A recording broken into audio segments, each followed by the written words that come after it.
Hampton Roads has a long-running high school and college sports tradition. It's time to give them the spotlight they deserve. This is 757 Sports Talk. Here are Matt Hatfield and Coach Ed Young.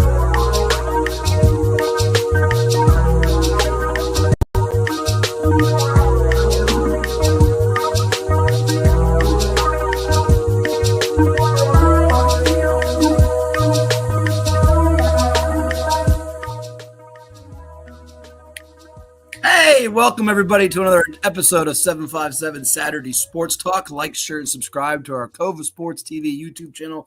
We're streaming all over the globe with you each and every Saturday morning. I've gone with the backwards ball cap today. I'm all juiced up for some college hoops action as we've taken it from the round of 64. Actually started out with 68 teams to 32 teams. We're streaming all over the web on our CoVA Sports TV YouTube channel, on Facebook, on LinkedIn, on VirginiaPreps.com, on Twitter, X, on Instagram, however, on IG. I seem to have clicked the button for us to be streaming in a different language.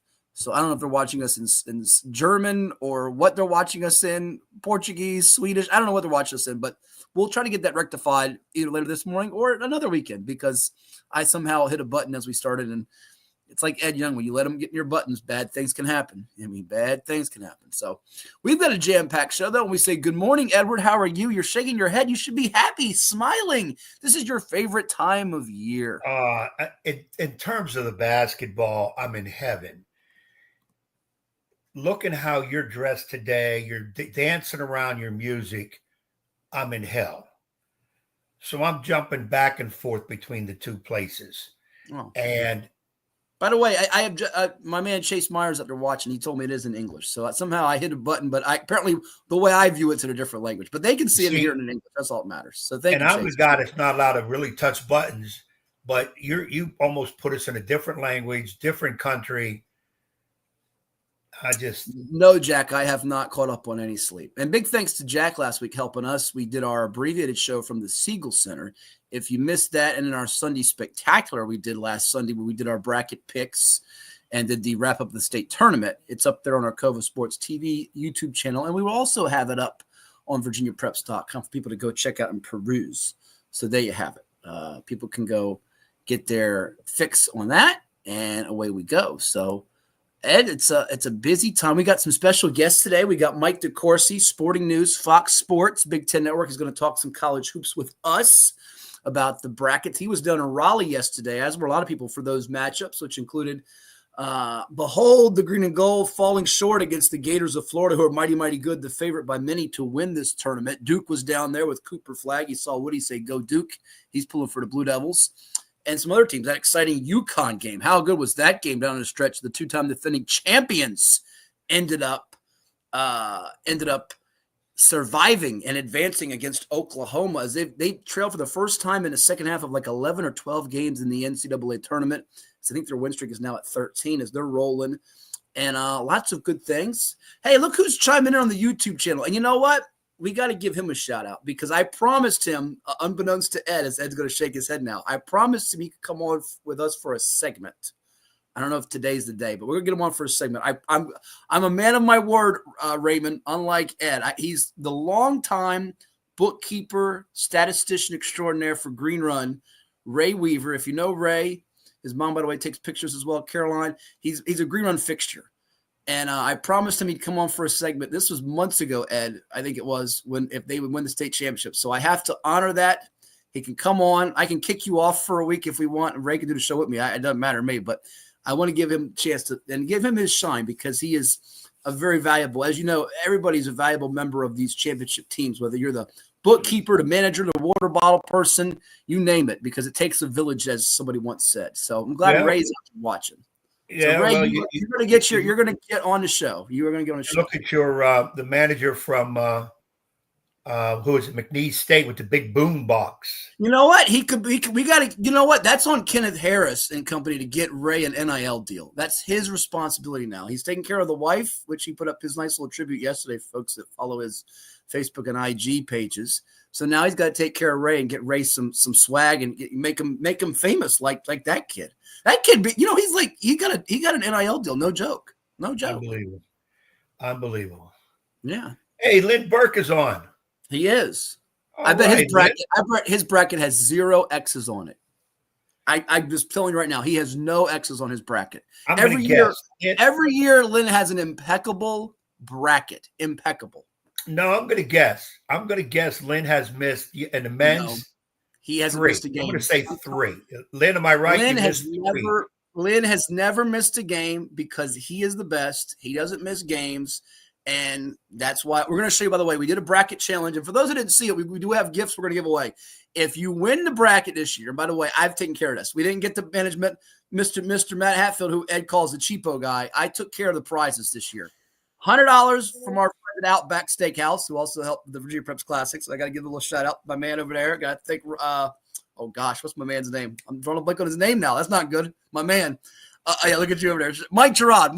Hey, I came to me. Give me a second. Gotta give Mike a shout out. He gives us $100 gift certificate. You can't remember his name. We gave away some at the tournament too. Gotta give him a shout out. And Dillard's, by the way. You gotta know the man's name before you go. I just did. I had a brain freeze. Come on, brain fart, brain freeze. You can't freeze something you don't have.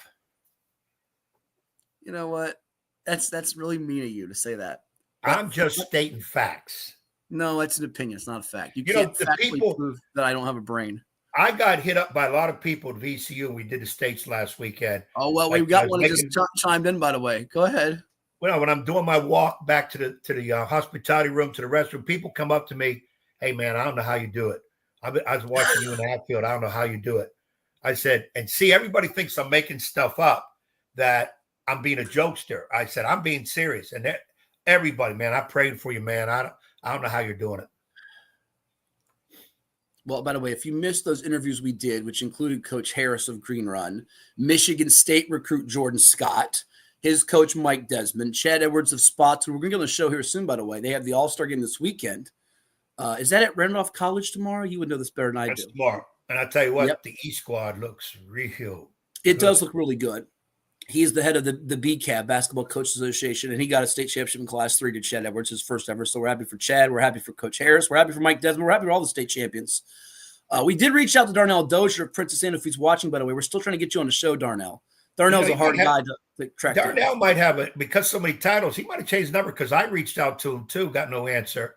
Yeah, and by the way, Derek just mentioned about somebody making all hospitality room. Yeah. This guy, by the way, the prize is if you finish in first, we're going to show you the standings, by the way. You get a $100 Outback. If you finish in second, you get a $50 Dillard's gift certificate. And if you finish in third, you'll love my dad's responses, by the way. This is why he didn't do the challenge. We've got almost 200 people that did the challenge, the group, that is. If you finish in third, you get a free Virginia Preps Classic T-shirt, to which my dad responded, I already got enough of those. So he didn't want to participate. That's what he said. We got enough of those. I was like, dang, Dad. Thanks a lot. You could tell all your buddies at the Croc Center. It didn't help me out. Doesn't help me out one bit. Yeah, Jack is very jacked up for Ryan Odom to UVA, leaving VCU while the Rams fans are upset. We'll ask Mike DeCourcy that coming up about his thoughts on the coaching carousel. But and the ACC is struggling, as he says. And Lynn, by the way, has given you the reason to why, as I told you, his bracket is spotless. We do need more sleep, Lynn, absolutely. And he did not fill one out. That's why he doesn't get upset. But that means, you know what? It means not only is his bracket perfect, I bet Charlotte's is perfect too, as well as wife. They'd have no losses, no blemishes on their bracket. I did about 27 brackets. How many did you do, Ed? I did 10. The limit on CBS, I think I did 10. Okay. 5. And then on ESPN, I think I did 2. And then there was some other couple places. Yeah. I did so many, I can't even remember where all the other ones are. The only ones I can remember is CBS and ESPN. And I did some women's too. So, and of course, my women's so far, which they haven't played as many games as men, is better than my men's bracket.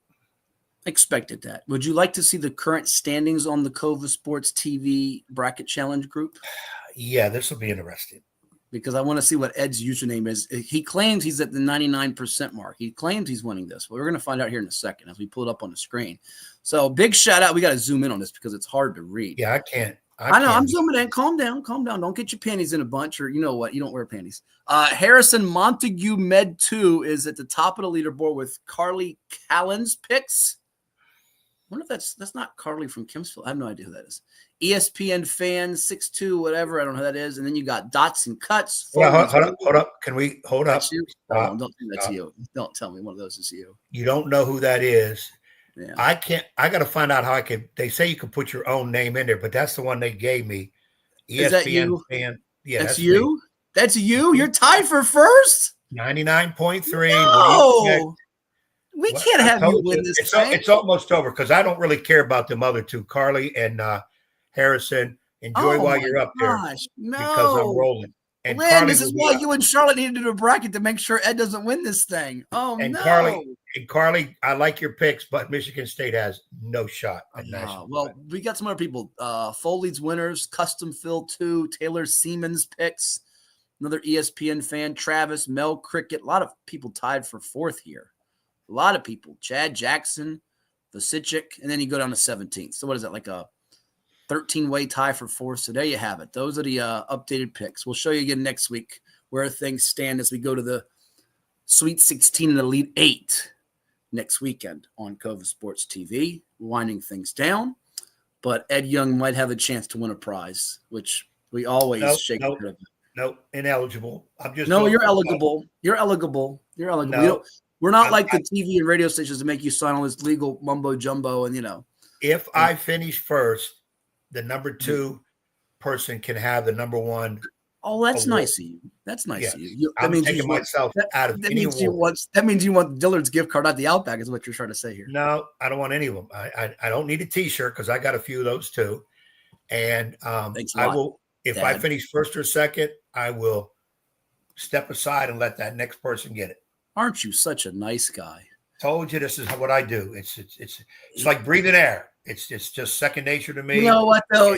You've got something up your sleeve. You're just not that nice. You have something up your sleeve to why. Once again, we took a poll on here about 4 months ago. Is Ed Young nice? It was 90. Yes, it wasn't. You went behind in there and put yourself as a masquerade. It was that time you were wearing the fake nose and glasses. And you voted. Oh, I've got that. You mean my Groucho Marx disguise? I got that. Yeah, your Groucho Marx when you put it in. We'll pull that out. Dan is going with Michigan State all the way. I love Izzo too, but I don't see it.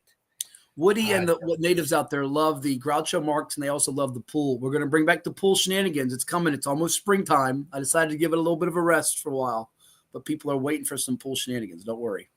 Oh, look at this. Coach Ed applied for the UVA job, and he got laughed by. Oh, wow. Wow. Is that true? You applied for the UVA job? No, I didn't put in for UVA. That was Odom's to turn down the minute season was over for UVA. But you know what Ed did say, Jack? People there that are watching, Ed reaches out to me yesterday in our little group chat we're in and says, how come you didn't tell me Ryan Odom took the UVA job? To which I replied, I mean, look, Ed, I was under the impression that Mr. Odom, once he told his father, Dave, and once he told his mother, which I believe his mom's name is Lynn, if that's right. I believe, not to be confused with Lindbergh. Lynn is his mom. I believe his next phone call was supposed to be to Ed Young, and he didn't make that phone call. So, I mean, I guess you got taken off the friends list. He didn't call you. No, there's no need for him to call me. We know each other. Y'all went way back, right? Oh, no, we know each other, but it ain't like that. And I already reached out to him. He hasn't responded yet, which I don't expect him to. Amen. It'll be after. I do have his phone number, but it'll be after. And my friends now the speculation becomes, who's the VCU coach? My friends reach out to me when they get jobs. Jim Laird goes down to Miami. I find out about it. I mean, hey, I'm just saying. And he's not there anymore. He was there when he left George Mason. Who gets the VCU job? You know what? I would not be surprised. I would not be surprised if the next VCU coach has coached there before, which is something they tend to do. But I also wouldn't be surprised if it was someone we watched last night on the bench for a two-time defending champion. I wouldn't be shocked if Kamani Young gets that gig. Would not be surprised. By the way, I can put it out here now so all the reporters can say what's going to transpire. No, I don't see it's going to happen, Jack. Robert Jones to VCU. I think Robert Jones is going to stay at NSU one more year. His son Justin's at Atlantic Shores will become a senior. Then I think he will bolt then. But listen, he's a top 50 level coach in the sport the way he's produced at Norfolk State, which is not easy to do year after year after year. And he's gotten more local talent, which I know Ed was wondering about when he took over for Anthony Evans when they were not getting local talent.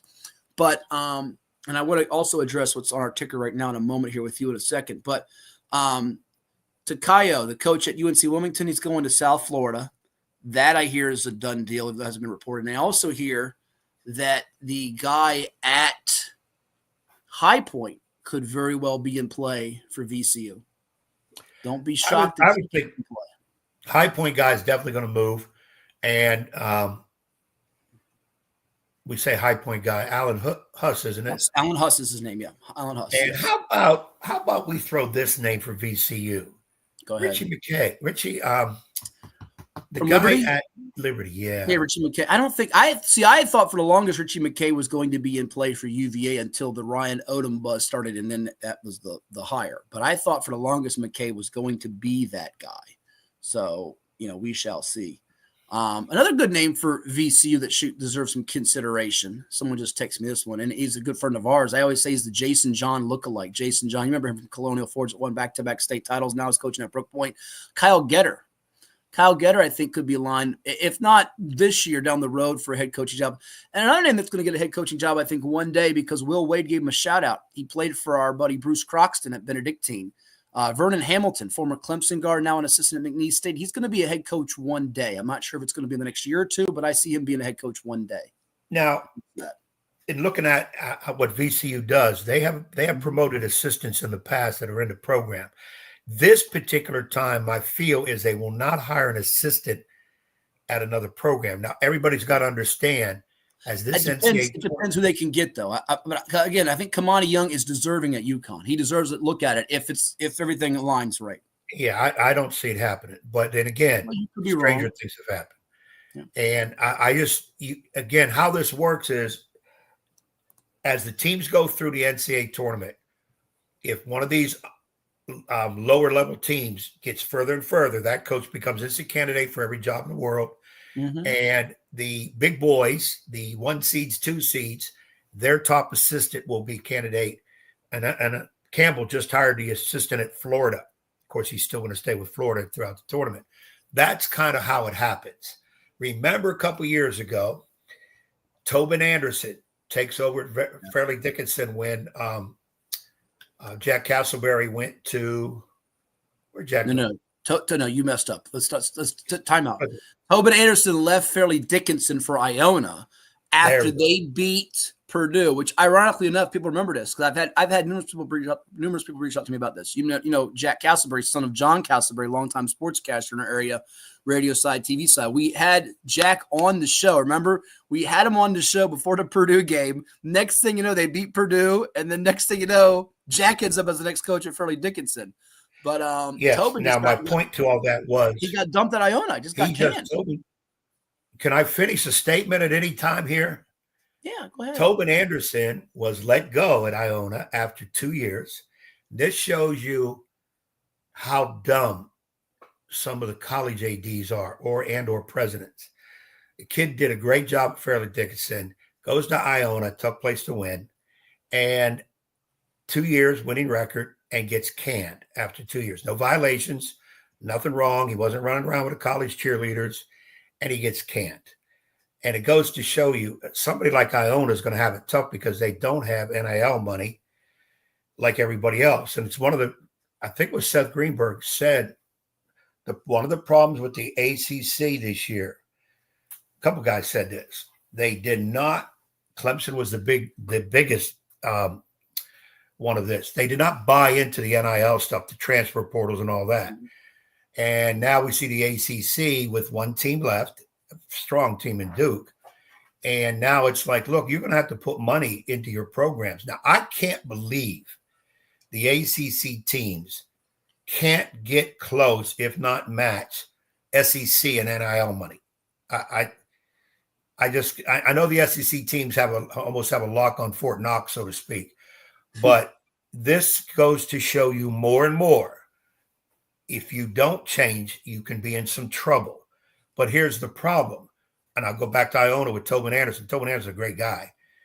if you don't have the money to pay these kids, they're not coming. And I don't care what anybody says, expert or somebody dumb, people are going to follow the money. Right. Period. Now, the Notre Dame running back supposedly was offered $2 million by Georgia. First of all, how you offer a kid that's in another program? We're talking about the same Georgia that Notre Dame beat, right? Yeah. And he said, no, I'm staying at Notre Dame. That is going to be extremely rare in this day and age because it's very simple. And I'll use Old Dominion because we know Old Dominion's NIL money is not way up there. Sure. You're going to stay at Old Dominion for 10 grand, 20 grand, or you're going to go be a backup at Alabama for $1 million. No, it's a fair point. I mean, and I just hate seeing this when these coaches are getting canned. Fan McCafferty, Iowa, winning record forever, veteran guy. They didn't do quite as well this year as they supposed to, gone. So it comes down to money. These presidents, these schools, I say to you, if you're firing coaches, but your NIL models towards the bottom, you need to go, not them. You got to put money in the pot now because we're paying kids. And here's another misnomer, and I'll get off my horse. The NIL is done with. It was a short 2-year talk about thing. What do you mean? Well, kids still get NIL money. Look at the commercials on TV. It's a joke.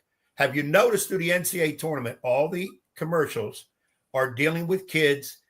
And if I'm wrong, tell me I'm wrong. None of it has to do in the classroom, academics with the NCAA. It's a bunch of other stuff parading around. It's now where the schools pay the kids. NIL is extra. See, everybody thinks it's just NIL money. No, the schools can have money, a budget to pay kids besides the NIL. Because technically, schools do not pay kids NIL money. That comes from outside advertisement if a kid's going to advertise for somebody. So this is what gets me when I see these coaches getting canned. And then I say, well, wait a minute, what's their NIL money? And it's towards the bottom. So to the ACC, if they're not giving out money like SEC and the Big Ten, I can't believe that because those schools have bukus of money. So anyways, I just wanted to throw that out there. Yeah, Tobin did all right at Iona. He was 16-17, 10-10 in the league, 17-17, 12-8 in the league. He's replaced by he replaced Rick Pitino at Iona. And they obviously made the tournament under Rick, but in 2 years, I think it was too quickly to judge. Maybe they wanted that Pelicans assistant. I'm not sure why they made that change that quickly. And I don't know if he's a kid anymore, by the way. He's 53 years of age. But you're right on the transfer thing. What's that? Tobin always. I remember working a 5-star camp with Tobin. Yeah. I thought Tobin was a camper forever. Even when he came back, a lot of kids out there. Yeah, he looked like a kid. But you're right about with Clemson because that's the same thought process people have with Marquette, which was bounced again early under Shaka Smart, who was the darling of the tournament for many, many years when he was at VCU, goes to Texas, gets bounced early. Remember that crew was like a 3 seed, lost to Abilene Christian. I think it was a 14. It was Matt Coleman was there as the point guard. And then he goes to Marquette. They make some noise the last couple of years, but they can't get to that Final Four and break the door down, even the Elite Eight. And here they are getting bounced in the first round as a 7 to Rick Pitino's son Richard in New Mexico, the 10 last night. But Marquette and Purdue, Ed, I think the only two teams I think I had heard Power 5 that had like 0 transfers at all. Clemson might have like just one at the most, but again, they haven't hit the portal, and it shows you got to hit the portal to keep up with the Joneses, as they say nowadays. Fairly or unfairly, whether you like it, you have to. We had the same conversation with Dabo Swinney at Clemson, who won the ACC. But if you plan on being elite with the SEC, Big Ten, big boys, you have to. No matter how much you like it, you're not going to win a championship. It's that cut and dry. You have to. And I said this before, you almost have to coach like a junior college coach. You're going to have your kid, you're going to have your stud for a year or two, and he's probably going to leave unless you give him more money. And again, I don't want to, we talked about this before. They need to get these kids signed under contracts. If you're going to make it money, and don't we educate kids in college? So let's get them used to using a contract. Instead of telling them what a contract is, make them sign a contract. Are you going to be here 1 year, 2 year, 3 year, 4 year? And your money's based on that. It's free agency anyways. Bill Belichick said it. That's why they hired an athletic, a general manager. Okay, Mike Lombardi, to manage the money. So let's put these kids, let's help them learn in college, because none of them are going to class. They're taking all of their stuff online. So let's let them learn what a contract is. And you can't break a contract, because when you go out in the job world, because not all these athletes are going to go in professional sports. You can't break contracts in the job world. There's consequences. So let's give them now, because kids are just, it's funny. You know, I shouldn't use the word funny. When they talk about a player at the foul line in the tournament, here's Matt Hatfield at the foul line. He's 78% shooter. And by the way, I'm better than that. He's in he played at some D2 school. He played at some low Division I, and he's now at Kansas.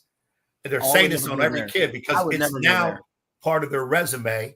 And speaking of Kansas, don't be surprised if we can use that phrase from. Don't be surprised if. Go ahead. Bill Self goes to Texas. Between me and you, don't be surprised. Goes to Texas? Oh, I'll be surprised if that happens. I think he could test the NBA waters or somewhere else, but I wouldn't go play for Kansas because the Jayhawks self-destruct. That's why I would say don't be surprised if his name is bantered about for. I think he's done as much as he can at Kansas. They were a flop this year. They were the preseason number one, and they struggled to stay in the top 25 middle of the year on. So I like Bill Self. I just hope it works for him. But you can like him all you want. And he's won championships before, and he's a Hall of Fame level coach. Nobody's disputing that. But when Hunter Dickinson scores as many points in the second half as you and I, that's not a good sign, is it? Well, and Hunter Dickinson, what? He's 36 years old, something like that. I understand he's getting an NIL deal with, is it Costco or Uber Eats or somebody? That's what someone told me. I don't know. But anyhow, I thought it was Metamucil or somebody. Wow, you're going lower than me, and I was taking shots. But anyhow, and I did hear your little indirect subliminal shot you took at Florida and Todd Golden. You don't have to you don't have to rehash it, but I did catch that. I did catch that. People out there were shot at who? Yeah, you would take a little shot at Todd Golden in Florida earlier, which is fine. That's fine. You're allowed to. It's okay. You took a little shot. I don't remember saying anything about I know you didn't, but look at that. You're getting a little smirk on your face. When we come back, we're going to pay homage to one of the all-time greats in the ring. And in fact, you think of him, much like you thought about with the legendary football coach John Madden that passed away, you think of something else besides his coaching. We'll talk about that when we come back here on 757 Saturday Sports Talk on CoVA Sports TV. Make sure you hit that like button, that share button, that subscribe button. And we've also got another episode or another segment of one of Ed's favorites. We've got Take Your Pick coming. We've got Willie Drew coming. We've got Mike DeCourcy coming. We're going to play another episode of, you ready for this, Ed? Ask Coach Young. I haven't gotten any yet from fans out there. I'm waiting for y'all to send us a video, 30 seconds to a minute. You can be on camera. You can ask any question that you want to Ed Vincent Young. Edward V as in victory, 5 Young. And we'll put you on the program. Things that I'm sure people out there want to ask you so many questions. It's your chance to shine. Matter of fact, the next person that sends us one, I probably will give you a Virginia Preps Classic t-shirt just because I'm that type of guy. You must have like 106 of those shirts. About 36, not 106. And you know what? It's a lot of the small and medium sizes. I'm trying to get rid of those. So if you know any little people out there, come on in. We got little people, smaller size body people. That sounds. Randy Newman once sang a song. Short people got, you know that, right? All right. We'll come back. We've got more on the way here. It is CoVA Sports TV. Like, share, and subscribe. We'll be back in just a moment. Stay tuned. James Catato tells us tonight there's a new team making new noise in the USL2 scene on the other side of the water. Something special is brewing inside the walls of the Virginia Beach Sportsplex. We're not here for moral victories. When we're on our day, we're a legit team. See the stars of the future in pre-professional action at the Virginia Beach Sportsplex. This combined season ticket special is for men's and women's. That's 15 games for just $100 for adults and $80 for youth. VBU has a brand new women's team that competes in the W League. Soccer fans, it's time to rally behind Virginia Beach United. Tickets are on sale now. Visit vbunited.com. Don't miss out on Virginia Beach United. As a banker at Town Bank, we believe that people bank with people, not with banks. You're looking for an actual personal relationship, and that's what you get at our bank.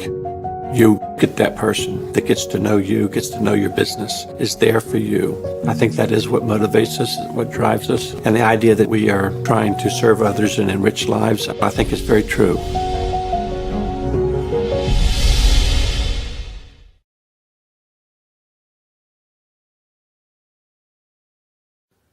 Hi, this is Wayne Williams of Williams Deloach. I'm an experienced personal injury attorney, and I hope you don't need my services because I certainly don't like to see people injured on a daily basis. But in preparation for that unfortunate situation, your insurance coverage is very vital to your case. Give me a call today. I'd be happy to discuss your insurance situation for you and your family. That's the most protection you have, and you want to have that ahead of time.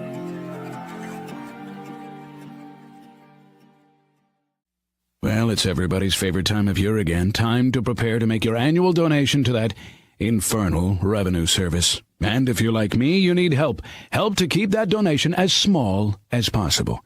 You need John Maynard. PFP, LUTCF, EA, all those initials behind his name mean he's qualified to work on your taxes. He's an ATA, accredited tax advisor. He's an ATP, accredited tax preparer. He's a fellow at NTPI, the National Tax Practice Institute. And if all that weren't enough, he's also been voted the best of Norfolk and the best of Virginia Beach awards. John Maynard has been professionally trained in tax preparation and representation. He brings to the table over 30 years' experience in federal and state returns. He delivers personalized, one-on-one service, and he's a certified electronic filer. The IRS likes electronic filers. So get off your W-2 and call John Maynard at John's Tax Service, 455-6763. At Atomic Wings, we prioritize real chicken with fresh, all-natural, never-frozen ingredients, all packed with serious flavor. Order from over 15 awesome flavors at atomicwings.com. Hey folks, it's time for another installment of Ask Coach Young. Get those questions in so Matt Hatfield can stop asking Coach Young some questions and we can put your videos for Ask Coach Young. All right, Coach Young, got a question for you. How do you get the dip open if you keep trying to twist the top and you can't get it to open? I want to have my chip with the dip and watch a little hoops action. Celebrate the season being in the books for the high schools and watch a little March Madness. Shh, don't tell my health coach, Coach Obenar out there. I'm going to get back strict on the health when us playing, don't worry. But, got to get a little time away, celebrate the little chip and dip, especially getting through a long season with some guy named Edward Vincent Young bothering the heck out of me. But please help me. How do I get the dip open? That's Ask Coach Young with us on 757 Sports Talk on CoVA Sports TV. Help! This is 757 Saturday Sports Talk with Matt Hatfield and Coach Ed Young. All right, the floor is yours. Would you like to answer the question in this latest installment of Ask Coach Young? Yes. Take the glass jar, run it under some warm water, the lid, the right under the lid, okay? Dry it off. Tap it. Don't bang it. Tap it, okay, on a counter. And then squeeze tightly. It'll come right off. It'll be the first time a dip gets some dip.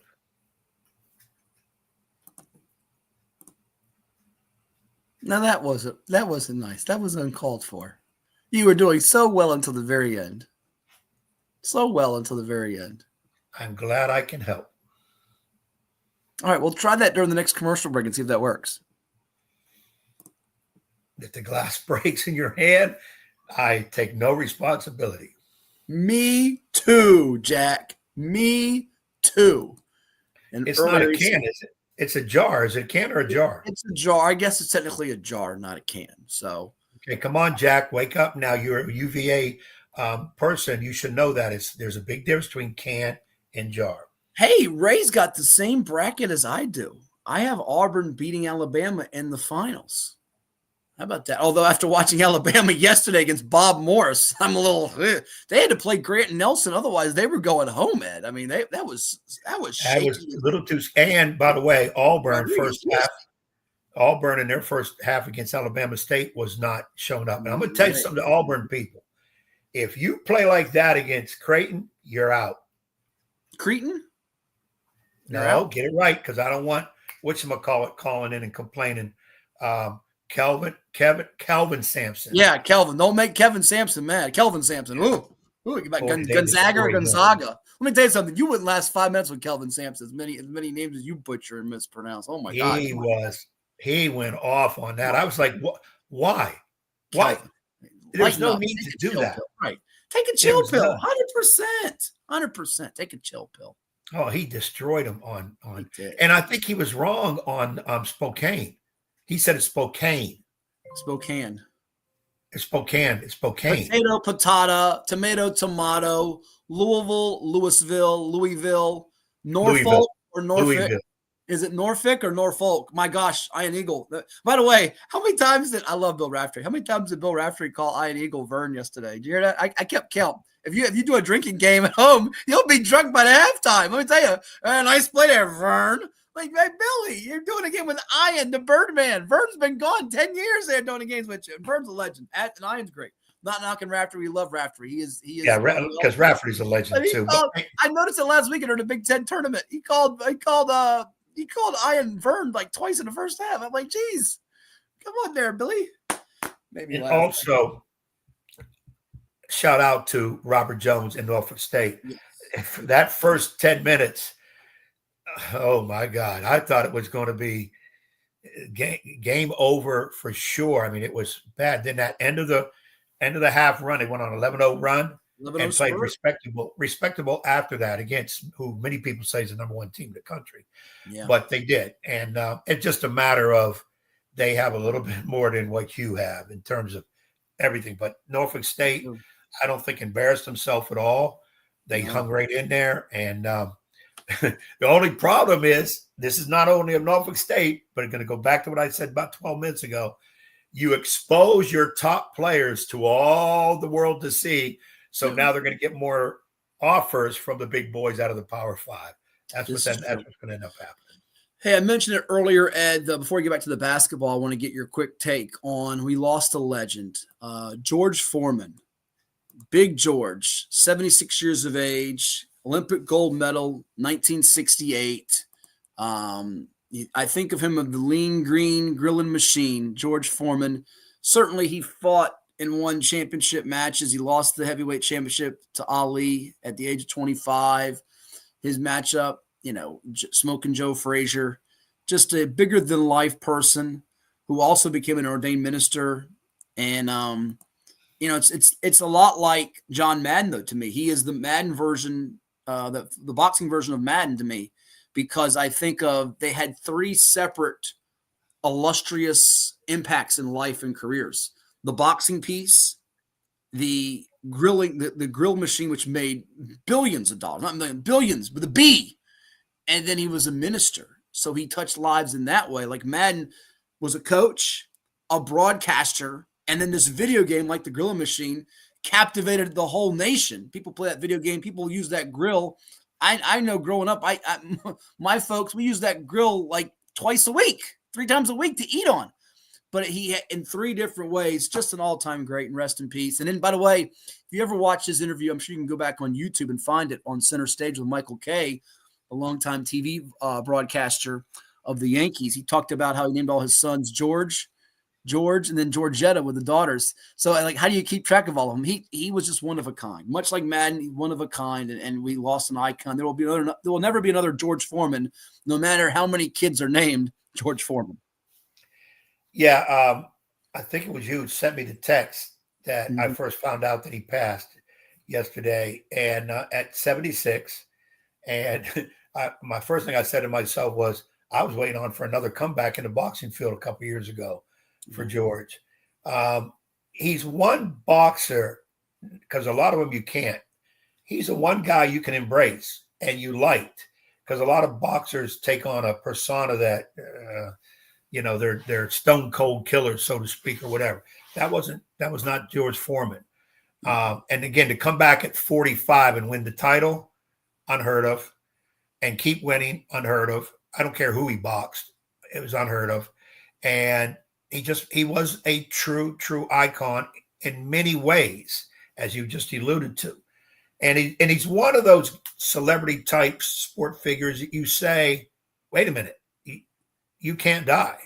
It's like he's too iconic that we need him around. He cannot die. I even remember when he was on some TV shows.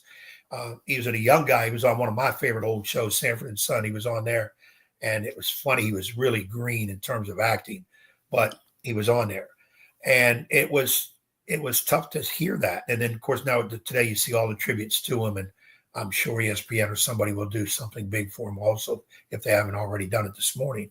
But yes, he was. He was one of the. That's the thing I can remember about him. Is most embraced boxer, maybe of all time. Sugar Ray Leonard kind of was too. But the grill, my George Foreman grill story is I was excited to buy one because I like to make some burgers quick here and there. And taking it out of the box, it slipped out of the backside of the box to the ground and shattered. No. So I was never able to use my George Foreman grill. Never used one in your life? Never used George. Okay, how about this? How about this? How about if you win the bracket challenge, we'll get you a George Foreman grill. How about that? That's funny. That one is funny. Yeah, but yeah, that because I wanted the George Foreman grill because it was George Foreman. I mean, and then I thought, well, I love burgers. It's a quick way to make the burgers. So I said, yeah. And while I was opening the package at home, I dropped the sucker and the one side cracked. And I went to plug it in and it was sparks all over. It didn't work. Oh, no. So, but I still have it. I didn't throw it away. Somebody told me, why don't you take it back to the store and return it? I don't know. I don't know why I never did it. It was my first George Foreman grill and I just kept it. But, that's better than the elevator story from last week or the story that you didn't tell on air where you dropped your laptop in the hotel lobby and you were worried all weekend it would work, but you plugged it in and went home. And that was on right now with us. So I had to be careful because I was in the lobby. There was a lot of people, and I almost went back to my dark days of using colorful language. Oh, those little soccer brats would have heard some. There's a lot of kids around. Ed Young unscripted is what it would have been. It would have been unscripted. It would have been unscripted. We say good morning to Keith out there. Keith, stick around because we got your man Willie Drew coming up after the break, but we're not going to break just yet. We're going to get a few minutes here to get some bracket talk in. Before we break, we got Mike DeCourcy around the corner. We got Take Your Pick 2. A lot to go over this morning, but I'm glad Keith is tuned in with us. And we're going to get Keith on the screen here eventually. It's going to happen. And Ed Young After Dark, we'll say that for another episode. Not today. Not today. Not today, as somebody would say. Hey, Keith, what about your bracket? I thought you'd pop in here and say who you got, who's your final four. What's your numbers? Keith just said hello. Come on, Keith. I bet Keith is the type that's going to start a bracket today. Once he knows who's left in the 32, I think he has a better chance. But let's quickly go through a couple sides of the bracket before we kind of review what happened. People know what's happened in the last 2 days anyway, so they're not really tuning in to get our instant reaction, wall to wall, pillar to pillar on every game. Although we'll chime in with some thoughts on some of these games. Auburn and Creighton in the upper portion of the bracket there. In the South region, you've got Michigan, Texas A&M. How about Michigan, by the way? Did UC San Diego get a tough whistle, or did they get a tough whistle down the stretch in that game against the Wolverines with Vlad Golden and Danny Wolf and company? Trey Donaldson hit that go-ahead 3. And remember, the Tate Jones kid, the player of the year in the Big West, fouled out with like 6-7 minutes to go in that game for UC San Diego. But it's now Buzz Williams against Dusty May. You got Ole Miss, the 6, taking on Iowa State, the 3. Did Ole Miss ever try to struggle and blow that 22-point lead against Carolina on Friday afternoon and ended up holding on for dear life thanks to Sean Padula with a big shot late. Cyclones, no Keyshawn Gilbert, no problem. Then you got New Mexico, Michigan State. Are we going to get chalk all the way through to the Final 4 of that region, Ed, in the Sweet 16 with a 1 in Auburn, a 2 in Sparty, a 3 in the Cyclones, and a 4 in the Aggies, or will somebody upset the apple cart? Well, just real quick here, I'm saying Auburn, if you play like you did the other day, Creighton will take you down. Michigan, Texas A&M should be a close game. That's a tough one to call. I probably go Michigan. I think that's why I had in the bracket anyways. Mississippi, And by the way, I had Creighton losing to Louisville, and I had Mississippi losing to Carolina. So that was 2 of my 4 losses. Iowa State, I think, will get Mississippi, but be careful on that one. And I think Michigan State takes down New Mexico. Okay. And by the way, we've talked about coaches before. I guess Richard Pitino's being talked about for Villanova, though I don't think that's. We're going to ask Mike DeCourcy about the coaching carousel. Certainly, UVA getting Ryan going. It's coming up here later on the show. So stick around. We got to tease that for folks coming up a little bit later. And by the way, you see on across our ticker, Native Men of Highland School. Congrats. He got the Gatorade Basketball Player of the Year. A lot of good candidates. Certainly Jordan Smith of Paul VI, Jordan Scott of South Lakes, but it's Native Men, a 5-star who's got a finalist list that includes Duke and Kentucky and Arkansas. Let's get to Arkansas because they're in that West bracket. Yes, the 2-10 matchup this afternoon. It's the Ed Young Bowl. It's Pitino. It's Calipari. We got Rigatoni. We got Mozzarella. It's going to be great. I'll be on the air doing a WNIT game on 13:10 a.m. today with Jimmy Corrigan, by the way, former ODU men's and women's basketball coach. Yeah, we'll be doing a game. So I'll have to rely on you for updates of how Arkansas and St. John's are doing while I'm over there at the TED at Chartway Arena for ODU women and Navy for the WNIT. But you got Drake, Texas Tech, Colorado State, Maryland, Florida, UConn. Oh, my gosh, that's a great matchup in the West coming up tomorrow. But Arkansas, St. John's, I know you are excited about that one. Yeah, I kind of like both those guys. I think St. John's takes them down. It should be a close game, but I think St. John's takes them down. Drake is everybody's darling to go deep, and I think they can, but I would take Texas Tech in this game. I think Texas Tech is getting no love or commitment from most people, and it'll be 3. Now, I've heard a lot of people say they didn't deserve a 3 seed. If they lose to Drake, that's probably true. Maryland, my first chance to really see Maryland longer than I have during the year, that first 5 is really, really good. I think they take Colorado State down. And then Florida and UConn, I tell you what, a lot of people, including myself, say Florida right now is the best team in college basketball. But if they win this game, and I think they will, it will not be without a fight. And if it's Danny Hurley involved, it could be a real physical fight. So be careful.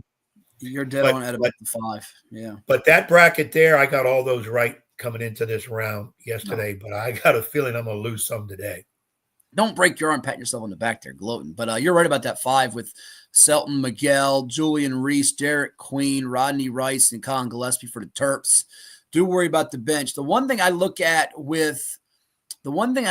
Ed, with the Texas Tech Drake game is Texas Tech. Elijah Hawkins almost had a triple-double, 14 points, 10 assists, 9 rebounds. Kerwin Walton had 27 points, 8 of 19 from 3. But Texas Tech shot a school record 46 threes. If they live and die by the 3-ball against Drake, they may die if they're not hitting in that game. And I think St. John's bench, certainly the headliners are Zuby Ejiofor, Big East Player of the Year, R.J. Lewis. You got most improved with Ejiofor.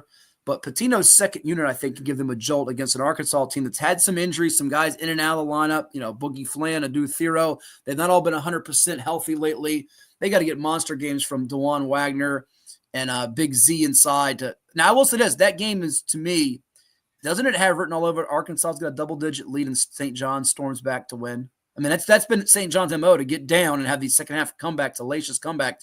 And Arkansas has had some big leads this year and blown them this year and held on for dear life in some games. They could blow it in this one today. I could see Arkansas coming out hair on fire, St. John sleepwalking, another slow start. But that's the game that's the most intriguing. And I took UConn when we did our bracket last week to beat Florida. After watching them, I don't have enough faith in Diarra at the point. If they had Tristan Newton, it's a different story from last year. And I just feel like UConn is foul prone. They get in foul trouble way too easily. And against Florida, they'll take advantage of that. Well, I think UConn will hang with Florida on the boards. That's going to be a key factor. I can see that. Going back to that St. John's, Arkansas, it's funny how Pitino even said it live, that one of their downfalls is they start slow a lot.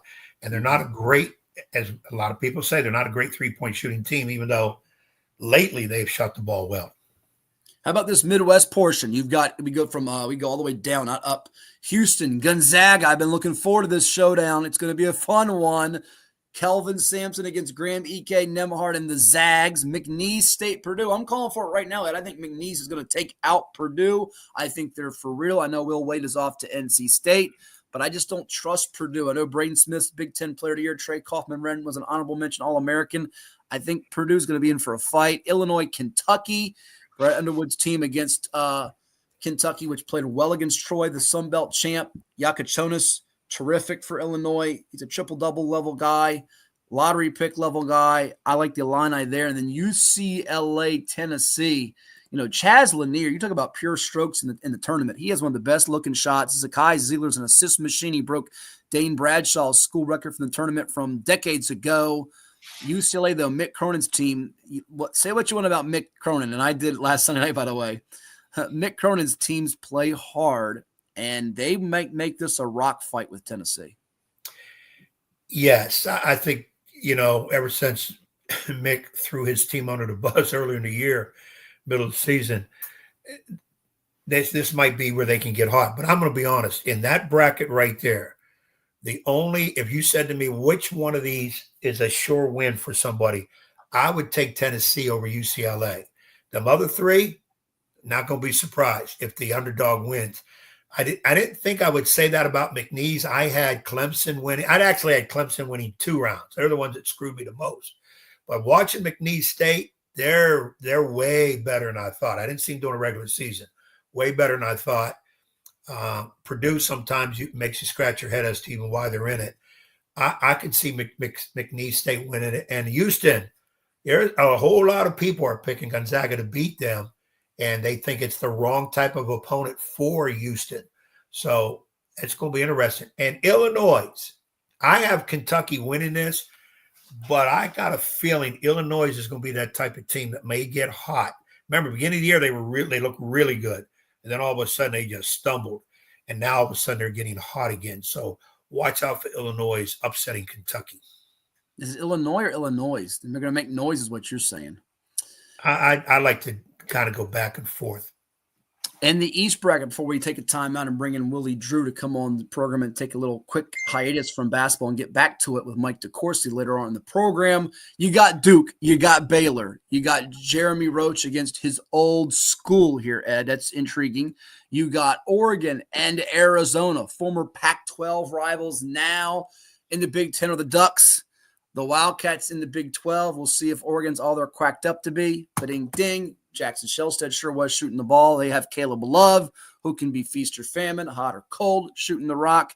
Visar inside for Zona. He can be a difference maker in that one.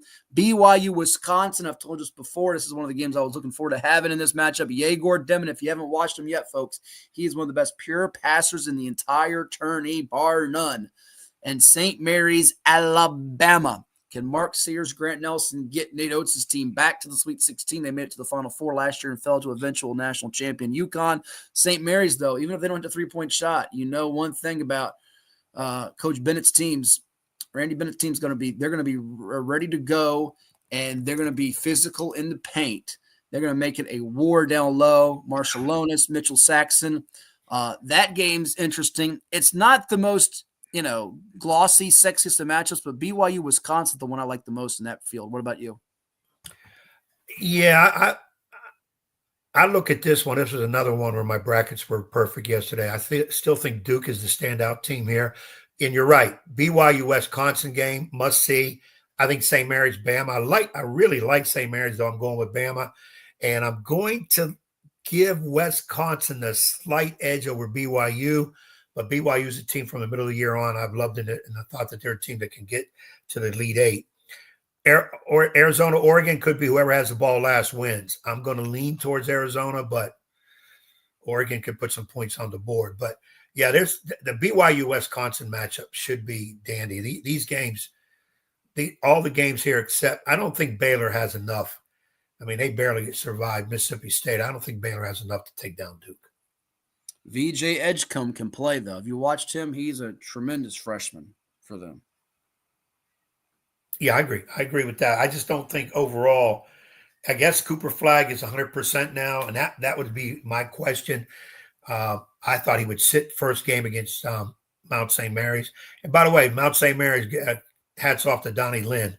a guy we both know a little bit too. A very emotional dude, and has Mount St. Mary's playing really, really well. And I just hope those kids don't leave, those top players don't leave that program for more money, because, man, I don't know if there's a better human being, so to speak, to play for than Donnie Lynn and how much he cares. All the coaches care about their kids, but Donnie Lynn really shows it.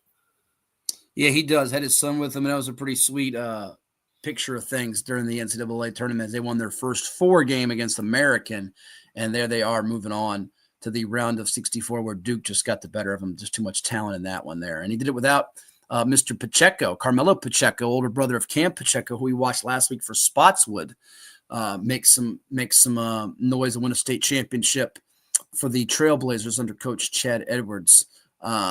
How about this one from Jack here, Ed? Interesting. What about Barksdale if he's going to decommit now that Ryan Odom's left the Woodside standout? That does raise the question. I do have a commitment or decommitment update for you. You remember Troy Henderson from John Marshall that we watched last week? Lancaster, 2-time state player of the year, helped the Justices. He's not going to Fordham now. And little Birdie told me there could be a school in the state of Tennessee looking at him. I think I told you, if he goes, he'll last 1 year at Fordham, if that. You thought he'd transfer up somewhere. You thought he'd transfer up is what you thought. I didn't see. First of all, I think he's better than that, and I just didn't see him in Fordham. Well, we watched him get 20 points and 8 assists against Graham last week. We talked about Zakai Ziegler at Tennessee, and I'm not saying he's necessarily Power 5 SEC good, but I don't see a lot of differences in terms of physicality and some of the abilities of, say, a Ziegler and a Troy Henderson. So that makes you wonder there. When we come back, by the way, Keith also chimes in Smithfield Packers baseball. What about Smithfield Packers baseball, Keith? You gotta let us know. What about the Pack? What about them? They swinging the bats well? Probably are. We'll get into spring sports here soon. Right now it's basketball time. And actually, right now it is time to talk to a former Smithfield Packer great. We're talking about Willie Drew of the UFL's DC Defenders. He's going to join me next to talk about his journey to the pros. He was in the NFL for a moment, got cut, but now he's trying to make his mark in a different league. And you can watch those games at the end of the month on the mothership. But right now, before Ed Young hits the mother load, because he's got a parlay today that he thinks is going to make him filthy rich. He'll never see his sorry tail again. We're going to take a time out here for some sponsors that make it possible for us, whether we hit parlays or not, on CoVA Sports TV. Stay tuned. What makes a life a good one? Is it our adventures? Or the friends we find along the way? Is it the challenges we conquer together? Maybe it's the people's lives we touch every single day. So, what makes a life a good one? You'll have to figure that one out for yourself. What is more? Is it more reps, more strength, more stamina? We say it's all of that, but it's greater than just what's in the mirror. It's about improving your mental and physical health. More is a feeling of achievement, fulfillment, confidence. It's looking better, feeling better, being better, and it's our mission to get you there, because here you are more. One Life Fitness. Portco is your local nonprofit organization dedicated to economic empowerment through employment for people with disabilities. We focus on abilities, not limitations, providing on-the-job vocational support. Find your pathway to employment. Contact us or learn more at portco.org. Well, it's everybody's favorite time of year again. Time to prepare to make your annual donation to that infernal revenue service. And if you're like me, you need help. Help to keep that donation as small as possible. So get off your W-2 and call John Maynard at John's Tax Service. 455-6763.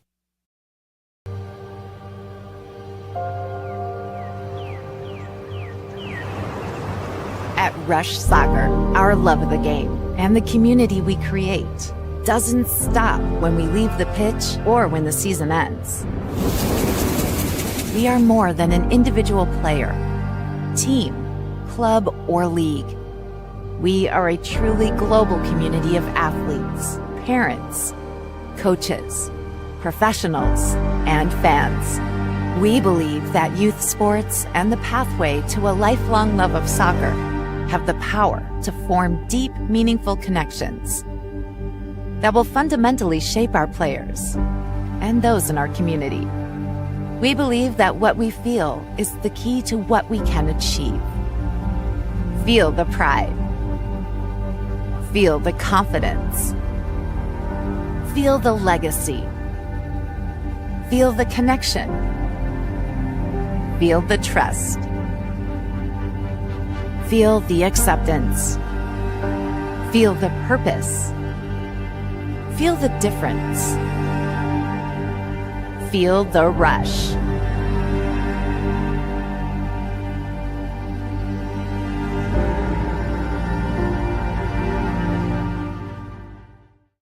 At Atomic Wings, we prioritize real chicken. With fresh, all-natural, never-frozen ingredients, all packed with serious flavor. Order from over 15 awesome flavors at atomicwings.com.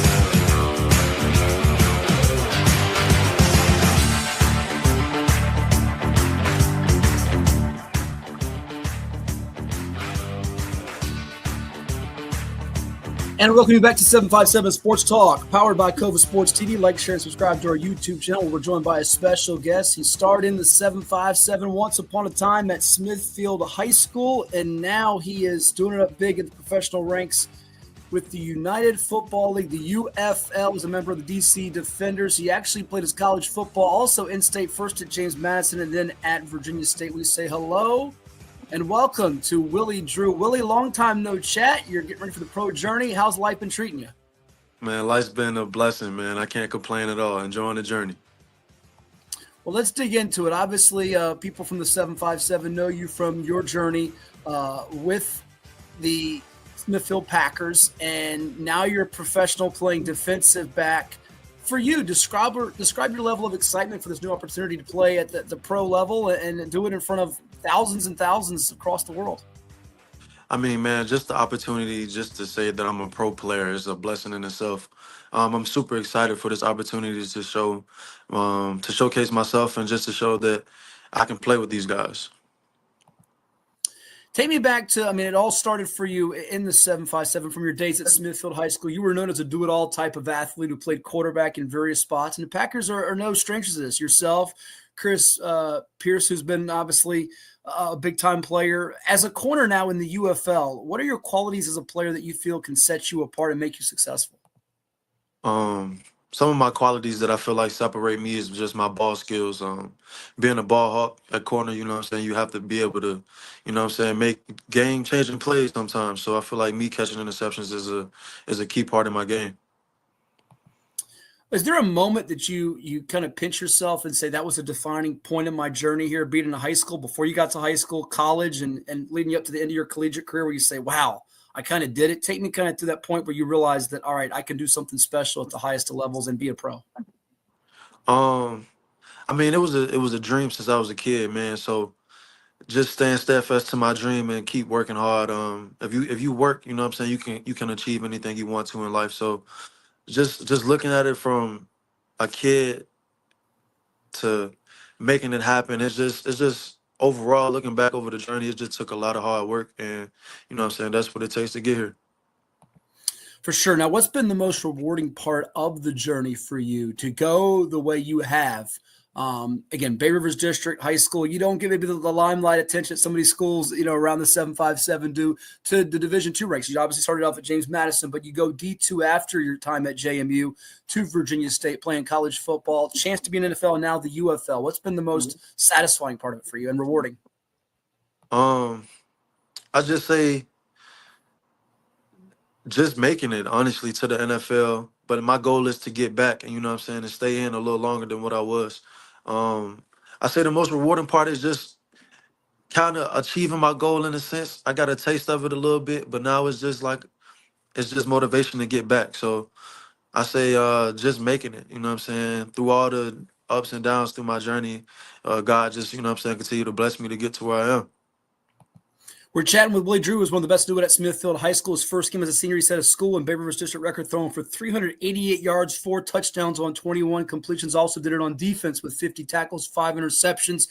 Went on to James Madison and Virginia State, now a member of the DC Defenders, our guest here on 757 Sports Talk, powered by CoVA Sports TV. You remember any game that sticks out from your high school or college career? I know there's got to be a couple moments that you say, all right, I was balling out that night. I was the best dude on the field, bar none. There's got to be a game or two. Come on, give it to me. High school, I want to say it was the night I committed to JMU was when I had a crazy game in high school my senior year. I forget. I think we played War Hill that day. And I say college, man. I say my best college game was I say against Norfolk State for sure. I definitely had a good game against Norfolk State. Something about those in-state rivalry games, whether it be Virginia State, Virginia Union, Norfolk State, Virginia State, NSU, Hampton, they have a little extra meaning. And the same thing for high school, too, don't they, when it's a rivalry game? Yes, sir, for sure. No question. Yeah. Let's talk, too, about, Willie, tell me about playing for Coach Barlow. What's that like both at the college level and now as a pro? Because that's a pretty unique experience. Sometimes, every now and then, not very often, a kid will get a chance to play for his high school coach and that coach in college, but you're doing it as a collegiate player and a pro. It's got to be pretty cool. Yeah, man, it's a blessing, man. Shout out to those guys for giving me opportunities just to showcase myself again. It's been a blessing overall. Coach Barlow, he's a great coach. You know what I'm saying? He teaches us things and from on the field and off the field, you know. So it's just a blessing to have him as a head coach. Absolutely. And tell me about this 757 representing the area code with teammates also from your hometown that went to your college, and running back Trenton Cannon, Kickinton High School, who's been in the league before, did it on a special teams level really, really effectively. Darius Hagens from Grassfield High School. How neat is that? Man, it's pretty dope, man. A lot of people can't say that they get to play with the guys that they played in college with or went to the same school as them. So, I mean, it's a blessing to have those guys around, you know what I'm saying? So it's all like a full circle moment, though. Yeah, the 757 is kind of known nationwide, Willie. Do you guys get a chance much to chat about representing the area, and have you gotten a chance to form a bond with them or anyone else on the team? Oh, yeah, for sure. Everyone is close-knit, you know what I'm saying? We're forming that team bond, that brotherhood, you know what I'm saying? So everyone is just getting to know everybody, and everything is gelling in well. For you, Willie, what's been the most valuable thing or things you've learned during this process of getting to the pro ranks, be it on or off the field? Because I'm sure there's some things you've taken along your journey that are going to help you both professionally and personally. What have been those things? I say some things are just, honestly, it may sound so simple, but just being where your feet are, man. Enjoying each moment that you have, you know what I'm saying? Because as a pro, I've learned, like, you could be here one day and one day that could be your last day of practice. You never know. So honestly, just being where your feet are, enjoying every moment that you have, because you never know when that last day is going to be your last day. So I just say just being where your feet are and taking in every moment.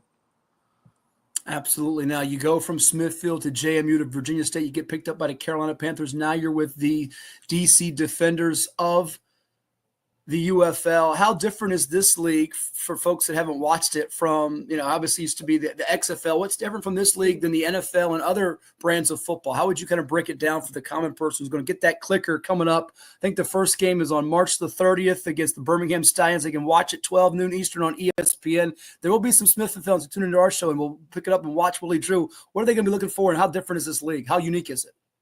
I mean, it's very different, man. We have some ballers in this league. It's football at the end of the day. So 11 on 11, you know what I'm saying? Strap your chin strap up, just like the NFL, you know what I'm saying? So I can't really say it's too much different. It's just, you know what I'm saying? It's just a different league for more ballers, you know what I'm saying, for players to showcase themselves. And I imagine just like when you were a Smithfield Packer, Virginia State Trojan, JMU Duke, you have goals that you were setting individually and also the whole group as a whole collectively. What are some of those goals that you want to get done when the season's in the books and you look back at it, you want to say, I accomplished this or have done this? Okay. So overall, as a team, I would like to, you know what I'm saying, for us to win the championship for sure, no question. For some self goals, I just want to, for me personally, I just want to make plays on special teams and defense, leading categories on special teams and leading categories on defense. So that's some of my main goals for myself and team goals. And lastly, I don't know if you've given this much thought, but I bring this up to a lot of professionals that have made it, be it to the NFL, the UFL like you're in, the NBA, Major League Baseball. There's a 10-year-old, a 12-year-old, an 8-year-old out there that wants to be that Willie Drew, that whatever athlete they're seeing. When they get that TV remote and they see you out there as number 12 or number 32 and he makes this big pick six or this big jarring tackle, what would you tell that little kid out there? Because you were once in those shoes, and I'm sure you had people you looked up to and helped you on the journey. What would you tell that youngster out there, that young Willie Drew, about going on this journey and getting to where you are? The main thing that I would tell them is to keep God first, keep your grades up. You know what I'm saying? Make sure you do your schoolwork. Make sure you work, hard work, not just school, but off the field as well, on and off the field, man. But mainly without school, you can't play ball. So handle your schoolwork, handle your business in school, and then once outside of that, everything else gonna fall in place, because if you're working hard, you know what I'm saying, you stand steadfast, your dreams will come true.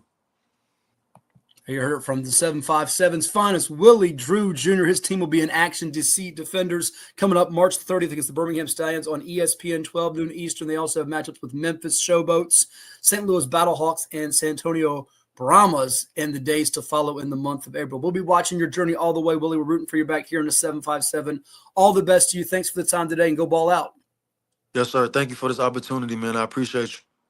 You bet. That's Willie Drew Jr., once from Smithfield High School, JMU, and Virginia State, now in the UFL, a pro football defensive back for the DC Defenders. We'll take a timeout. We've got more coming your way on 757 Sports Talk. Make sure you hit the like button, the share button, the subscribe button on our YouTube channel on CoVA Sports TV, and we'll come back with more. Stay tuned.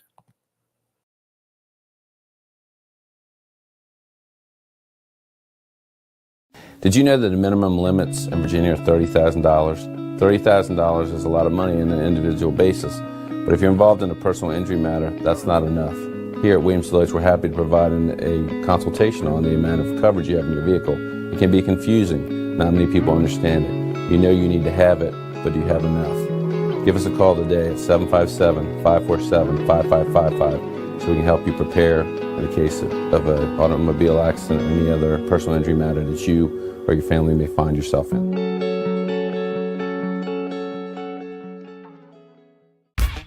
For any athlete, making it to the top sometimes comes with a few steps back. That's why there's CHKD Sports Medicine. Advanced diagnostics, treatment, and rehabilitation for sports injuries, just for young athletes like yours. What's up at DQ? Oh, just the best deal ever! The $7 bacon cheeseburger meal deal. Bacon cheeseburger, fries, drink, and a sundae.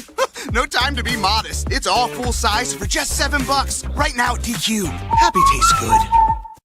Well, it's everybody's favorite time of year again. Time to prepare to make your annual donation to that infernal revenue service. And if you're like me, you need help. Help to keep that donation as small as possible. So get off your W-2 and call John Maynard at John's Tax Service. 455-6763. As a banker at Town Bank, we believe that people bank with people, not with banks. You're looking for an actual personal relationship, and that's what you get at our bank. You get that person that gets to know you, gets to know your business, is there for you. I think that is what motivates us, what drives us. And the idea that we are trying to serve others and enrich lives, I think is very true.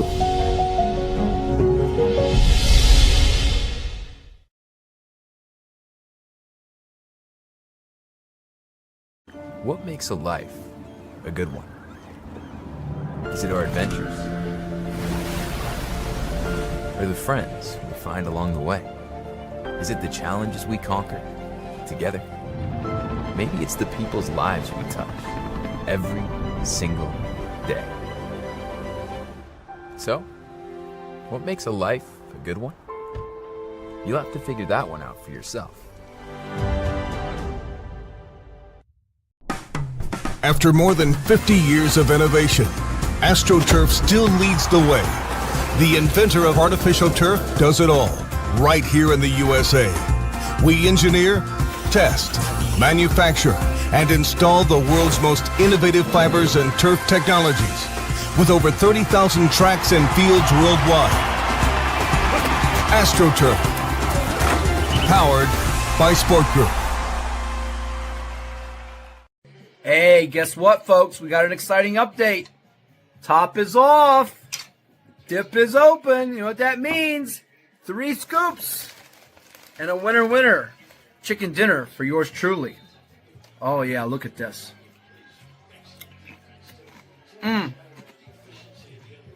Magnifique. More 757 Saturday Sports Talk is coming your way right here on CoVA Sports TV. Oh, yeah. This chip and dip is pretty good. Not bad. Not bad.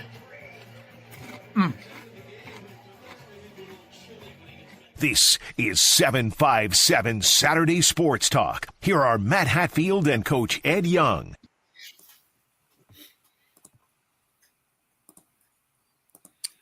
Welcome back, ladies and gents. The dip was a success. You heard from Willie Drew of the Smithfield Packers, formerly, now with the DC Defenders of the UFL. Thank you for your advice. You helped me get the dip. Just trying to help, like I said, just trying to help you so that you can enjoy the games. You didn't break nothing. Didn't break the jar. No. Everything's cool. Everything's cool. By the way, shout out to Doug Craig, who we had on a couple weeks back, of CG Woodson, the Class 6 runner-up who fell to South Lakes in the championship game. Great year for him. He just had a birthday, and he's watching the show. He says regularly with us. So we appreciate Doug for tuning in each and every week now.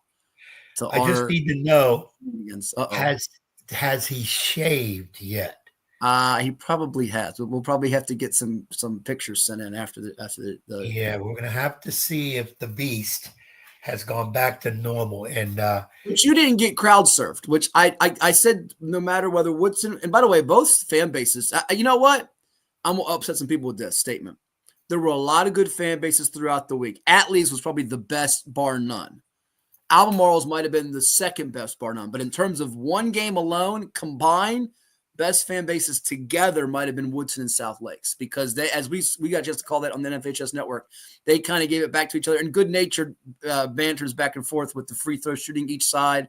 So salute to both Woodson and South Lakes' fan bases. But it also brings me to a thought, because, and actually a question that I'll pose to you, since you don't like to do the top 5 coaches lists, which I know you screwed out. I did my all-tournament team for folks that missed that last week, by the way, on our extravaganza Sunday selection Sunday special. I'll put them up on the screen for folks that did miss that to get their little high school hoops fix as we put the bow to ribbon on the 2024-2025 state tournament and the year that was. Well, I thought I could put it up on the screen, but apparently the banner's gone with it. So I can't put it up on the screen, unfortunately. I thought I had it for you all. Oh, here we do. We do have it. We do have it. I did not misspeak. You want to see girls or boys first, by the way, for those. Girls always first. And by the way, we did have a mistake on one of the girls' picks last week. I had the wrong John Marshall lady, but Micah Ojo, Princess Anne, Emma McCamus, Central Wise, who just got named the VHSL Class 2 State Player of the Year, Kiara Rainey, Osborne Park, Alyssa Stanford of Heritage Leesburg, Tristan Rickenbacker of Princess Anne, and Tiara Haran of John Marshall. Those are my Super 6 from the state championships on the ladies' side. And also a salute to Kalia Katie Perry of Hampton Ed. She got the Class 4 state player that was announced, I believe, yesterday or day before by the VHSL. Taylor Cook, the Heritage Leesburg coach, got the Class 4 girls coach of the year, and Robin Dotson of Central Wise. So we've got to get on the show sometime soon. Robin's a living legend with almost 800 wins like Darnell Dozier there. He got the Class 2 girls coach of the year to go with McCamus, who scored 3,000 plus in her career. So McCamus, Ojo, Rainey, Stanford, Rickenbacker, and Haran. I don't think Ed's got any objections to that. The boys list, as we showed on the screen now on the ticker, we got Mike DeCourcy of the Sporting News coming up in a little bit. All-state tournament team, Jordan Scott of South Lakes. He's going to Michigan State. Will Hopkins of Atlee, who was named the VHSL Class 4 boys basketball state player of the year. Riley Axel, his coach, the coach of the year. Reed Kurtner of George Witt. That kid can shoot that thing. Latrell Allman of John Marshall. Got a chance to put a cap on, as Ty White likes to say. Cash Jackson, the game winner for him of Green Run, and Cam Pacheco of Spotswood. There's my Super 6 from the state championships on the boys' side. Any objections, thoughts, comments? No, all names are good. That's a tough team to pick if you're only doing 6. That's real hard. There were some other kids. The kid, Cambridge, Pacheco's teammate. Lanebridge. Yeah, Lanebridge. You like him a lot. Yeah, you like him a lot. Lanebridge. Yeah. language. I know you like, even in defeat, you like Doug's point guard, Kalen Chilton, a ton from Woodson, who kept his team in the game with an injury to Noah Lumbago and battling in that game. There's a lot of kids, you're right, that are deserving of those lists. But it got me to the thought, which I'm going to pose your way now. Someone asked me to rank the 6 state champions. If you had to pick, I don't know if you want to put 6, because then you're knocking the one that's the least of their 6. But if you were to pick, I guess, 1, 2, 3 of the top 3 on the boys or girls side, how would you order them? I think John Marshall's always won with a bullet for boys just because they're so overpowering, and they are nationally ranked. Then it becomes a tricky balancing argument for 2. Nothing against George Wythe, who played great in the tournament. They might have had maybe the second most, or maybe the most impressive performance in terms of overall play in the championship round, Ed. But I would have to say I might go 2 South Lakes, 3 Green Run. Is that fair or unfair? Leaving out Atlee, Spotswood, and George Wythe of the champions. You're shaking your head no. Would you go different? Oh, Lord. Would you go 2 Green Run, 3 South Lakes? You're really splitting hairs on that. But John Marshall's got to be 1 for this particular year. Although they're not 1 every year, because a couple years back, remember, they did get beat by Hatfield. So they're not always 1 with a bullet. But I think until proven otherwise, they're 1 with a bullet right now. I would go Marshall, South Lakes. Be a good game, wouldn't it? South Lakes Green Run. That'd be a really good game. Really good game. Now, to me, now gets a little dicier. I'd probably go Atlee. Really? You go Atlee 3 over Green Run. Wow, you just made all the Stallions fans. I was going to say Green Run and South Lakes might split 10 times. They go 5 and 5 each. You might go Atlee 3. Atlee probably, then Green Run. Well, the one thing Atlee has over the whole rest of the field, including John Marshall, and they're from the 804, is they're the only team of the champions, only team of, I think, anybody that finished the entire season wire to wire, pillar to post, without a regulation loss. Their one loss was in that Lake Braddock Holiday Tournament championship game in double overtime to Heritage of Leesburg. So if it means anything, they didn't go undefeated on the boys' side like Princess Anne girls were the only team to do it on the ladies' side. James Monroe came close, lost in the championship to Laura Botetourt, but they didn't have a regulation loss all season long. Mighty impressive job, well done for Coach Axel and his Raiders. The Raiders. Yeah, that would be tough. And I'm watching some of those teams for the first time, so it's hard for me to judge one just watching a game and thinking, okay, this team was the best of all this. Then you got to, but I think you have to look at the whole season work. And a team that's undefeated, how can you not pick them 1? But I'm guessing in my head, if they all played in a tournament with each other, I would probably say Marshall and Lakes would play for the title. How about on the girls' side? Put them in a tournament. You take your 6 winners. You see them on the screen there. George Wythe girls, Central Wise, Laura Botetourt, Heritage Leesburg, Princess Anne, and Osborne Park. I'd be hard-pressed not to take Princess Anne when the guy's got 15 rings and they went undefeated, and he's got Micah Ojo. To me, the question then becomes who's 2 and who's 3. I'm probably putting Osborne Park at number 2. Schedule, who they played, largest classification. Most of those key pieces are back for Chrissy Kelly's group, and they beat Manchester, defending champ, in the title round. I don't think anybody else beat a defending champ in the title round. Could be mistaken, but I don't think they did. Then the question, if you take them 2 like I am, who's your 3rd choice? Is it Heritage Leesburg? Is it Central Wise? Is it Laura Botetourt? Is it George Wythe? I might throw Wise the bone. It's not really a bone, and put them 3 as the 2. So we would have 6, 5, and 2 for me on each side. You would go 2, 6, and 4 on the boys. What about your girls? Yeah, Princess Anne, I'd go 1. Osborne Park 2. 3, Botetourt, Wise, toss up. 1 is 3, 1 is 4. You take Leesburg out really as a 4. Okay. Yeah. Probably go Wise. Wow. So you go 5, 6, 2 after going with 2, 6, 4 on the boys' side. And I go 2, 6, 5 boys and 5, 6, 2 girls. So there you have it. Those were your state champions, and that pretty much puts a ribbon on all of that. Before we take a quick timeout and go to break, we got Mike DeCourcy coming up next. Mike DeCourcy, of course, of the Sporting News and Fox Sports to talk about everything in the world of college basketball.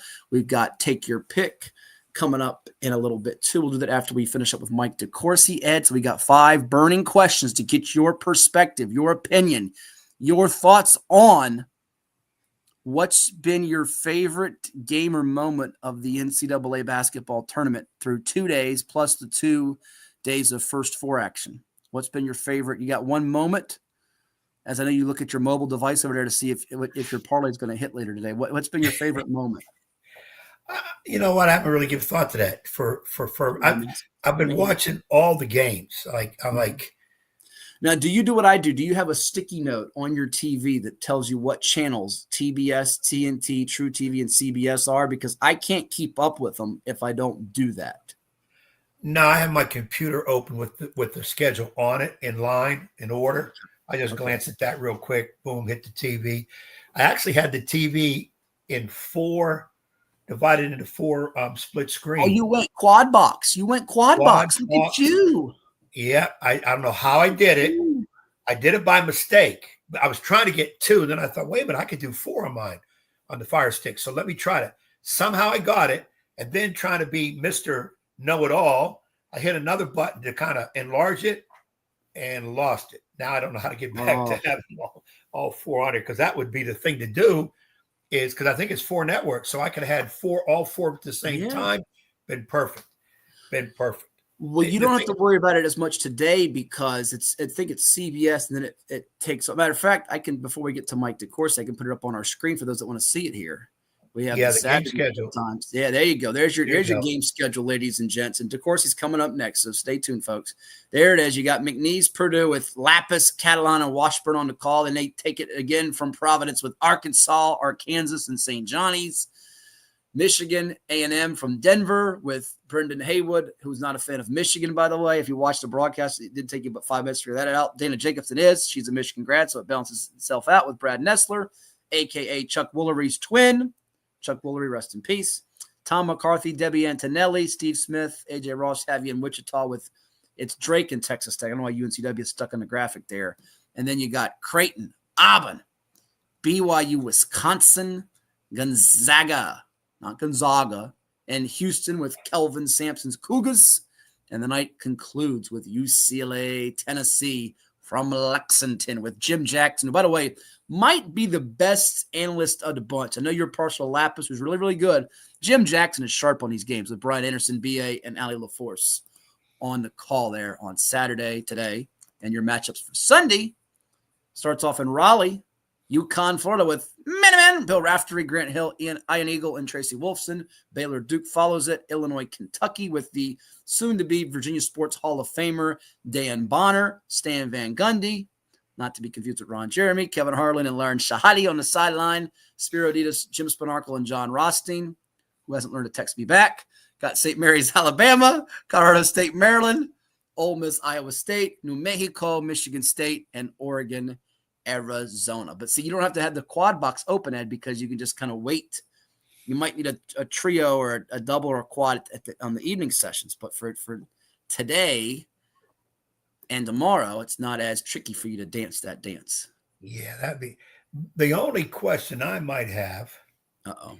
Is, and maybe by the end of the show, the audience can tell me, I've already had some pizza for the game. I already had a sub. What food should I eat? Because this is the bad thing. I get excited with all these games. I'm waiting to see them. I'm digesting them like crazy. But I'm also saying, okay, now I got to eat. You were playing with the chips and whatever. That's in there, but I haven't gone to that. I want some hard biting food. So I need some suggestions on what Ed Young should eat during the games today. That's what I need to know. Okay. So let us know what's the best food to eat during the games today. That's what Ed wants to know. So I can't do pizza because I did it yesterday. I did a sub on Thursday. So those two I'm going to leave out. Okay. I know what I'm leaning towards. I want to see if somebody suggests it. You want to see if somebody suggests it. Okay. Keep it clean, ladies and gents, too. Don't put anything inappropriate, anything that's, this is a family show. You can watch it with your family or someone else's family. Or your friend's family. And it's such a family show. Remember what I told you I was going to go find? Etch-a-Sketch. Did you really find that? The world's smallest Etch-a-Sketch. It is one of 1,001 from Ohio Art, which I don't think they're in business anymore.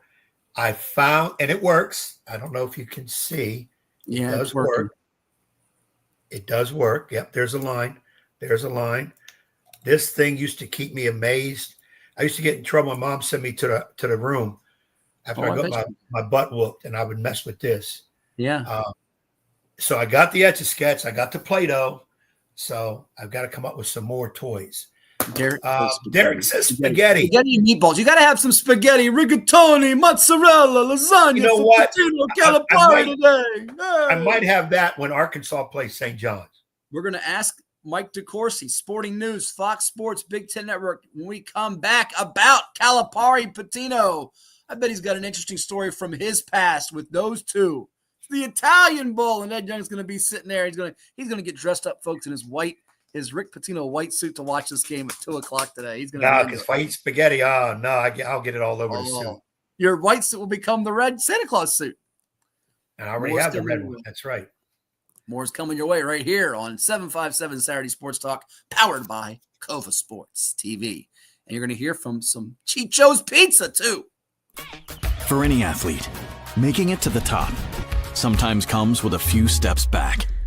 That's why parents count on CHKD Sports Medicine, advanced diagnostics, treatment, and rehabilitation for sports injuries, just for young athletes like yours. With convenient locations across Hampton Roads and a whole team of experts here to keep your favorite player at the top of their game. CHKD Sports Medicine. Learn more at chkd.org or call the CHKD Sports Injury Hotline.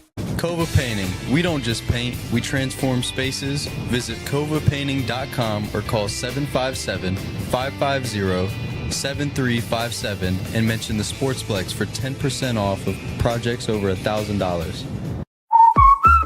What's up at DQ? Oh, just the best deal ever! The $7 Bacon Cheeseburger Meal Deal. Bacon cheeseburger for a limited time, plus fries, drink, and a sundae.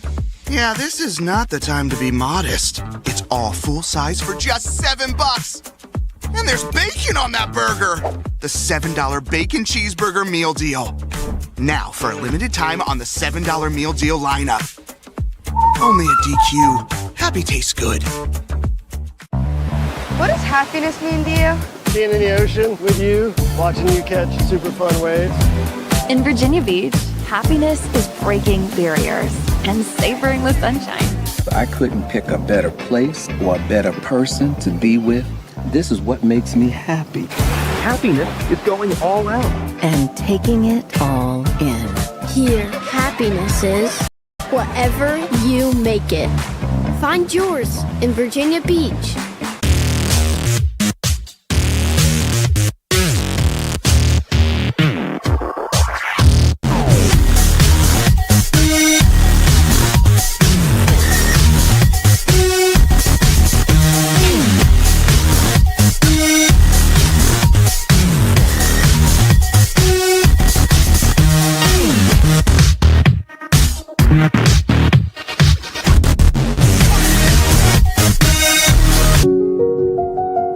I grew up here. I know this town. I know the people here. More important, they know me. As a banker at Town Bank, we become part of the communities we serve. The people who bank with us, our members, know us. When you bank with Town Bank, you'll know your banker. You'll know you can reach us, and you'll know we're here for you. James Catato tells us tonight there's a new team making new noise in the USL2 scene on the other side of the water. Something special is brewing inside the walls of the Virginia Beach Sportsplex. We're not here for moral victories. When we're on our day, we're a legit team. See the stars of the future in pre-professional action at the Virginia Beach Sportsplex. This combined season ticket special is for men's and women's. That's 15 games for just $100 for adults and $80 for youth. VBU has a brand new women's team that competes in the W League. Soccer fans, it's time to rally behind Virginia Beach United. Tickets are on sale now. Visit vbunited.com. Don't miss out on Virginia Beach United.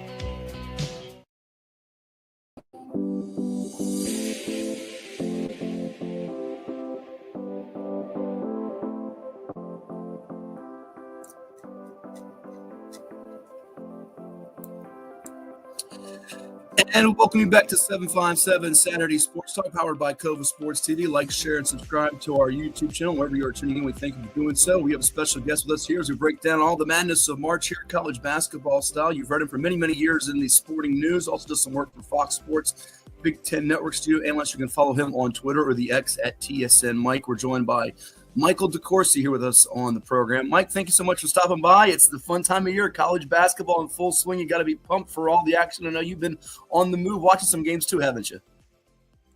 Oh, absolutely. I was in Raleigh on Friday for the games that were played there. They weren't all spectacular games. Obviously, we have 2 1 seeds, so you don't expect them all to be great. But the UConn game against Oklahoma was highly competitive, and Mississippi State made a nice little comeback on Baylor to make that game interesting, at least more interesting in the final score than maybe it was as it was played. But getting a chance to see VJ Edgecombe in person, nice, really terrific player. Jeremiah Fears, I absolutely love him as a player. He's fantastic. So got to see some terrific players. And, of course, you can never complain on a day when you get to watch the great Cooper Flagg. Yeah, there have been some special freshmen, guys like Flagg and Edgecombe and Trey Johnson of Texas, whose team went out early getting beat by Xavier. But I want to start there, Mike, because there's so many great storylines. What are your early takeaways here 2 days in as the tournament field has shrunk from 64 teams to 32 left?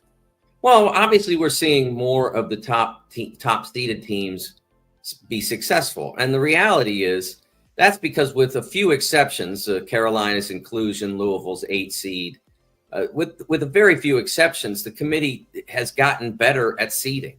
The Louisville seed, I still can't explain it. I don't know if they go home, if they're playing against, say, if they'd been a 5 or a 6, they'd have played a 12 or a 13. I don't know that they would have gone home in that circumstance.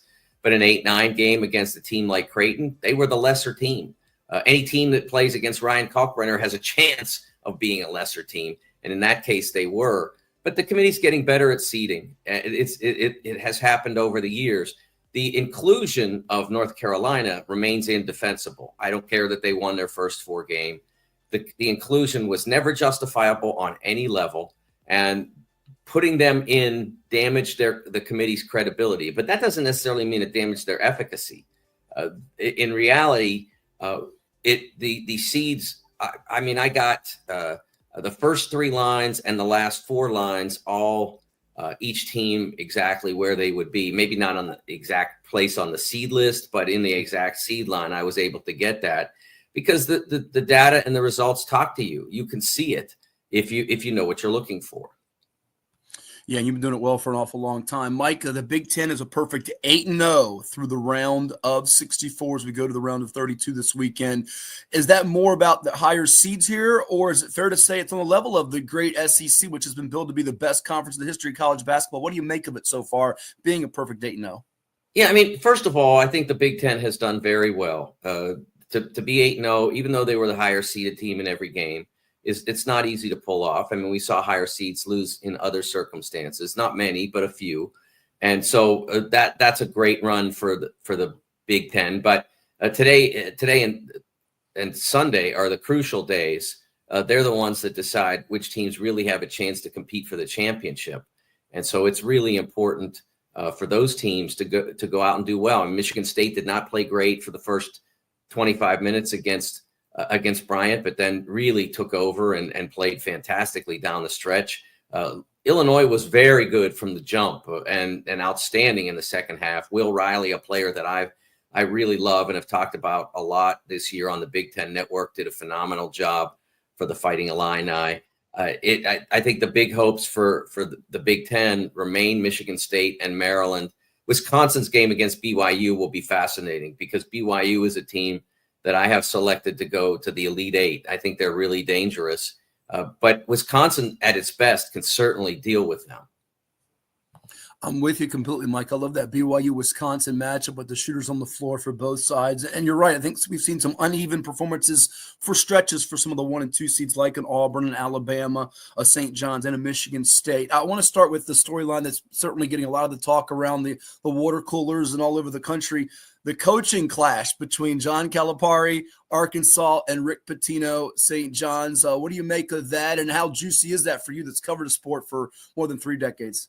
Well, having known both coaches, especially John, I mean, I've known John since he was an assistant at Pitt in the mid-'80s, and he's a fellow Pittsburgher. So there is a connection there. And John's been very good to me through the course of my career. I still remember one of my favorite memories of the NCAA tournament was the night before these two met in the NCAA tournament for the first time. The UMass team went out to dinner in, is it South Philly where all the Italian restaurants are? I apologize for not knowing my geography. I think so, yeah. Yeah, we went out to dinner in an Italian restaurant in that portion of the city and invited me to go along. And it was really an interesting experience to watch the players interact. A couple of the guys on that team were also from Pittsburgh, so I knew them from covering them in high school. And it was a really cool experience. And then the next night, they gave Kentucky a heck of a run as this team from UMass full of no-star prospects. They gave Kentucky a heck of a run. And ultimately, one of the deciding factors in the game was a fairly egregious technical called against John from all the way across the floor because he jumped out of the coaching box. He was feigning, like mimicking a over-the-back call that he didn't get, that the Minutemen didn't get, and jumped over the line. And Lenny Wirtz, an official who worked the SEC then, called the technical from way on the opposite side of the floor. John was on the far corner bench, and the action was down at the left, this side of the court where I was stationed, and Lenny was right in front of me, and he called the tech. That helped get UMass beat in that game, and then Kentucky went on to play in the great Duke game that Christian Laettner won. If Lenny hadn't called that tech, we might never have seen that shot. That's a great story. I'm sure you could share stories upon stories with those two guys, Calipari and Pitino, and their decorated careers. And that leads me to my next question, Mike. Which of the 5, I think it's just 5 remaining double-digit seeds, has the best chance to punch its ticket to the Sweet 16? We all love Cinderellas. McNeese State plays Purdue. Colorado State takes on the Terps of Maryland. New Mexico, Rick Pitino's son Richard, the Lobos, in action against Michigan State. You also have Arkansas playing St. John's, we just touched on. And Drake, you can't forget about them. They're a number 11 seed taking on Texas Tech, a number 3 seed today. Which one do you like the most potential to keep moving on? I think when you make those decisions, part of it comes about from which of the higher seeds do you like the least. And out of that group, I kind of like Texas Tech the least. No offense, I like the team, but they are a little inconsistent. And I think you could probably put Purdue in that category as well. Purdue McNeese, I think Purdue's had a chance to see what McNeese has to offer, and I think they're a little bit better equipped to deal with a zone than Clemson was, and now they've seen that as well, so they also know it's coming. I'm not sure Clemson really had a feel for what they were going to see because they played as if they'd never seen a zone in all their time. So I will probably go with that, but I think that we're going to see a fairly chalky type. I think we're going to see a fairly chalky type Sweet 16, and maybe, like I said, a BYU gets in there from a power conference, but I don't think we're going to see a ton of the mid-majors in the Sweet 16, owing to the fact that so many of the top mid-major players now are not staying at those schools beyond their first or second year, or even their third if they get the chance to make some money in their fourth season. You're seeing a lot more of them migrate toward the upper levels, and that certainly had an impact on the performance of the mid-majors. That's a great point. And I know while there's still a lot of excitement, we're still looking for that first buzzer beater, that first overtime game of the tournament, Mike. And the chalk could certainly lead itself to maybe the second ever Final Four where all number 1 seeds get there. If Auburn and Duke, as well as Florida and Houston, are able to make it there, which brings me to certainly the possibility. I mean, you've got a chance to see Duke up close and personal in Raleigh with Cooper Flagg now back after his injury. You got a chance to see Florida against Norfolk State, a team from our backyard, which certainly battled valiantly after the haymakers that the Gators threw. My goodness, out of the gate. But Robert Jones' Spartans were trying to hang tough there, keep from getting totally out of reach where it was getting above 30 plus, 40 plus. They got it down to about 20 or so. Do you think we're on a collision course with one seed to the Final Four, maybe even a Gators-Duke matchup in the title game? The Gators-Duke thing, yes. That's what I had at the start. It felt like after I watched them last night that I'd been in the gym with the two teams that I trusted most to win the championship. But I would watch out today for Gonzaga versus Houston. That's a very compelling 8-1 game because Gonzaga played their metrics were always very attractive, especially the predictive metrics. They were always very attractive relative to their season. And they played that way. I was having a discussion on Twitter the other night with Bart Torvik, who does such a terrific job with the T-Rank predictive metrics site and so many other wonderful things about his metric site. He was saying that he thought it was kind of unfair for Houston to have to play a team that basically had 2 seed metrics in the second round. And I said, yeah, but I mean, you watch them.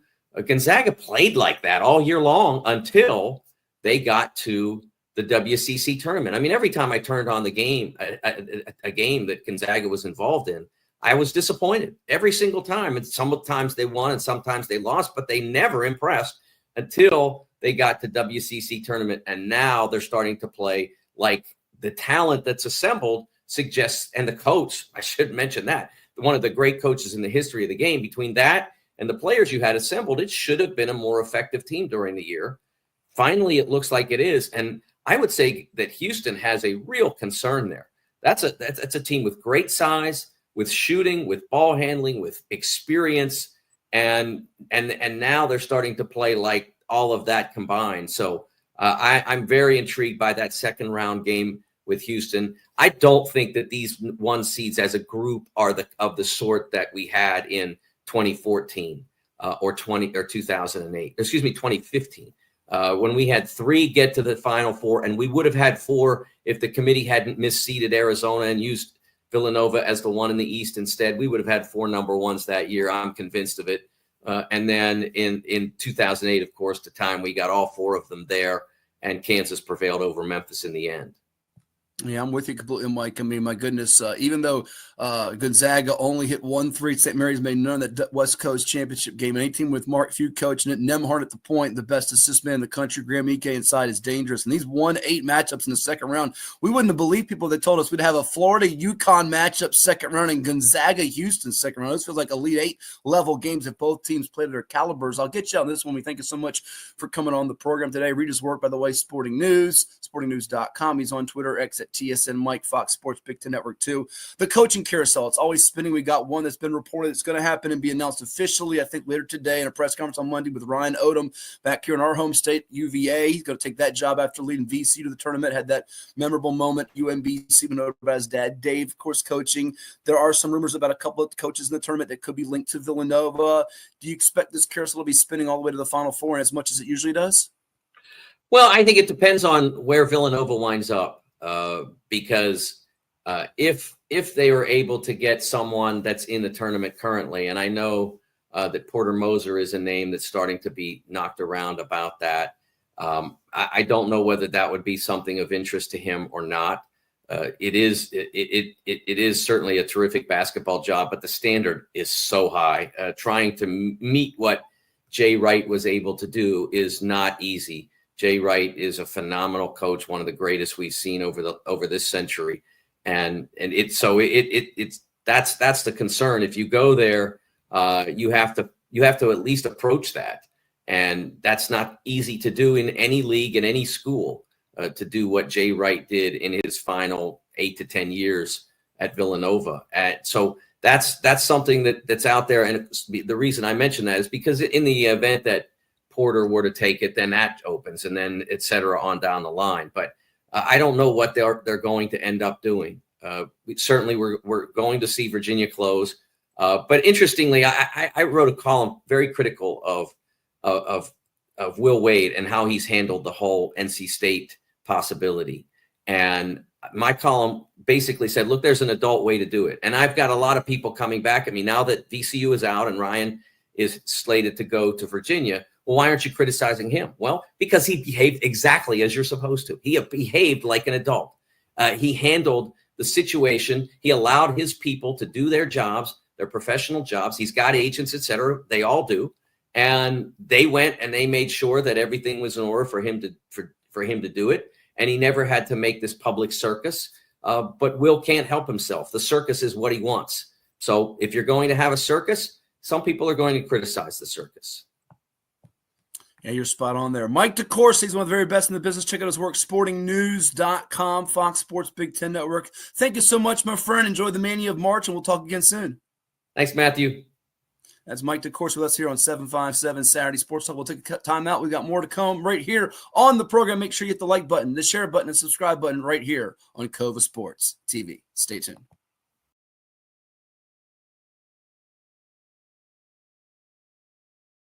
Hampton Roads has a long-running high school and college sports tradition. It's time to give them the spotlight they deserve. This is 757 Sports Talk. Usually it's Hatfield. That's why I try to tell everybody, get on Hatfield. He is the legal scribe, the talking head that knows all this, puts the whammies on. We do things different on this podcast. That's why we're rated number 3 in the state. You got Play-Doh? Get out of here! We got people all over the globe watching with us.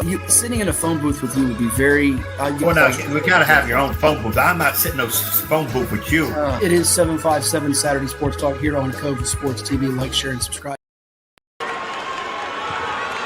Here they come. Albemarle set to get it in. 12 ticks to play. Ragland inside. 2 defenders surrounding him. And we're tied up with 8 seconds to go. Cash Jackson with 5, 4. Jackson to the basket. Layup. It's good at the buzzer. Green Run has captured the 2025 Virginia High School League State Basketball Championship at the buzzer.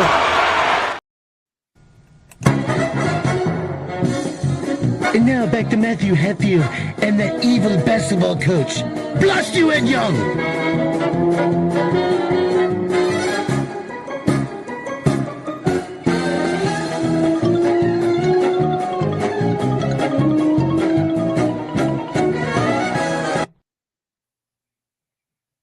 We are back with you here on 757 Saturday Sports Talk, powered by CoVA Sports TV. We want to thank all of our guests this morning, from Willie Drew of the Smithfield Packers, now UFL's DC Defenders, and Mike DeCourcy from the Sporting News, Fox Sports Big Ten Network. As we close out this edition of the program, Edward, it is now time for a little Take Your Pick. Are you ready? Let me see what I'm picking from. By the way, good interview with Willie. Great interview with Mike. DeCourcy's one of the best in the business. Sporting News. I'm a Sporting News subscriber way back in the, I won't even say how back far it was. That was my first sport magazine I ever bought. It was a weekly newspaper. Like, it was tremendous. So that was good. And I like his take on Will Wade. I got to find that column and read that. Yeah, go check out his work, sportingnews.com. He is tremendous. We had a couple people that commented in too. Our man Sean said, not March Madness without Mike DeCourcy. Must be a big Blue Nation Kentucky fan as well. But here we go. It's time for a little Take Your Pick. You know what I say? Well, stick with me, booby. I'll make you a star. All right, here it goes. Ed shakes his head saying, what on earth am I dealing with? Here we go. Take your pick. Let's fire up a little bit of the music in the background, shall we, to get Coach all fired up for this. Here we go. Take your pick, Ed. We asked this to Mike DeCourcy. We'll ask it to you. Which double-digit seed is most likely to reach the Sweet 16? Not your Kansas, my Kansas, our Kansas, Arkansas, Colorado State. Will the Rams from the Mountain West go another round? It's possible. It's doable. It's achievable. It's conceivable. Drake. Not Kendrick Lamar. We're talking about Drake. Not Josh. We're talking about Drake. And they take out the Red Raiders and send Grant McCaslin's team packing. McNeese State with Will Wade. He's not going to be in Raleigh just yet, folks. I got him beating Purdue. That's my pick. Or is it Patino's kid? Oh, linguine, Alfredo, pasta, baby. New Mexico to take out Tom Izzo, which also brings about something that Jack brought up earlier. Who's more entertaining on the sideline, Ed Young or Tom Izzo? That's a toss-up. I'll go Izzo because Ed's on the sideline right now. So what do you think? Who's your double-digit seed? McNeese State, because of their opponent. You're with I me think on that. some of those. I think New Mexico, Arkansas, maybe all of them are better than McNeese State. I guess, but based on who they're playing, I would say McNeese State has, and it's the least guy I'd want to see move on. Will Wade. I don't like Will Wade, huh? I'm not going to say I don't like him. I don't really know the man, but the way he's handled the NC State thing and that, I'm okay with him. He follows me on the X or the Twitter. It's good enough for me. Let's get to our next one and see if it's good enough for you. We agree on that one. Which number 1 seed on the men's side goes out first? Get out of here! Get him out of here! Strike 3 out! Is it Auburn, who's got to deal with Creighton and their shooters? Ryan Kalkbrenner in the middle. Him against Janiah Brew could be tricky. The Duke Blue Devils against Baylor. Scott Drew's team. They got guards with Roach and Edgecombe. He says no. The Gators. Could they get chomped by the 2-time defending national champs with Alex Caravan, Liam McNeely, Solo Ball, Taurus Reed, and the UConn Huskies coached by Dan Hurley? Or will it be, don't call him Kevin, Kelvin Sampson's Houston Cougars against the Zags and Mark Few with Graham Ike in the middle and Mr. Nemhard at the point? Houston. Knocking on threes. You're going Houston out. You got them out today? They out? Now, I'm not saying they're going to be out today. I think they would be the first number 1 out. I think would be them, but Gonzaga can beat them. Of course, now I said at the beginning of the show, something's in my head telling me Auburn, and I think I got them win a couple of my brackets and win a national title. Whole thing. Great. And Michigan State Elite 8 could be tricky. Now look at the 2 seeds. Duke would have to deal with Bama. Auburn would have to deal with Michigan State. Houston in its bracket would have to deal with, oh, help me. Who is their 2 seed in their bracket? Help me, Ed. Tennessee. Help me. Their bracket is Tennessee, correct. And then Florida would have to deal with St. John's. I'm going to go Houston. I got Gonzaga beating them, but I don't feel good about it. I'm going to go with that one. So I'm going to agree with you again. And I hate agreeing with you on too many things here. It's just it is what it is. Not a good show when we do that. How about on the women's side? South Carolina, Texas, UCLA, Southern Cal. Who's out the door first? I got mine. Go ahead. Who's yours? Because I got 3 to the Elite 8, 2 to the Final Four. I got South Carolina, UCLA getting to the Final Four. I got Southern Cal getting bounced by UConn in the Elite 8. And I go from there.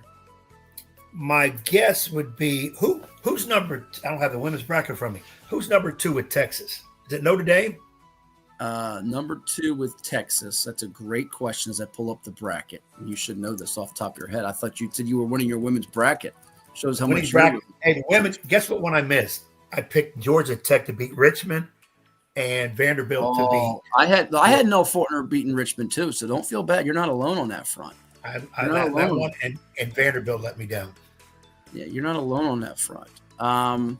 You said Texas in their bracket. Their number 2 seed is TCU, but their number 3 seed is Notre Dame, which is why I'm saying Texas is going to go out. Maybe the same round as USC, but Juju Watkins could lead Southern Cal past Geno and UConn. Yeah, that's a tough one too. UConn should have been in Texas bracket, not Southern Cal, because UConn's good enough. Absolutely. Notre Dame got seated too low. With Hannah Hidalgo, Olivia Miles as a 3. That's way too low. Yeah, I watched them play yesterday. Yeah, I watched Notre Dame play yesterday. Very good. Very good. Very good. I got South Carolina winning it all. All right, let's see what Ed thinks about this. This is the next one. We can't agree on this one. Which game is most likely to go to overtime first in the tournament? So, again, I'll show them up on the screen here to give you a little cheat code here. Pick one today or pick one tomorrow. Here's your tip times. Woo! I got to take the little banner down for you to see the whole thing.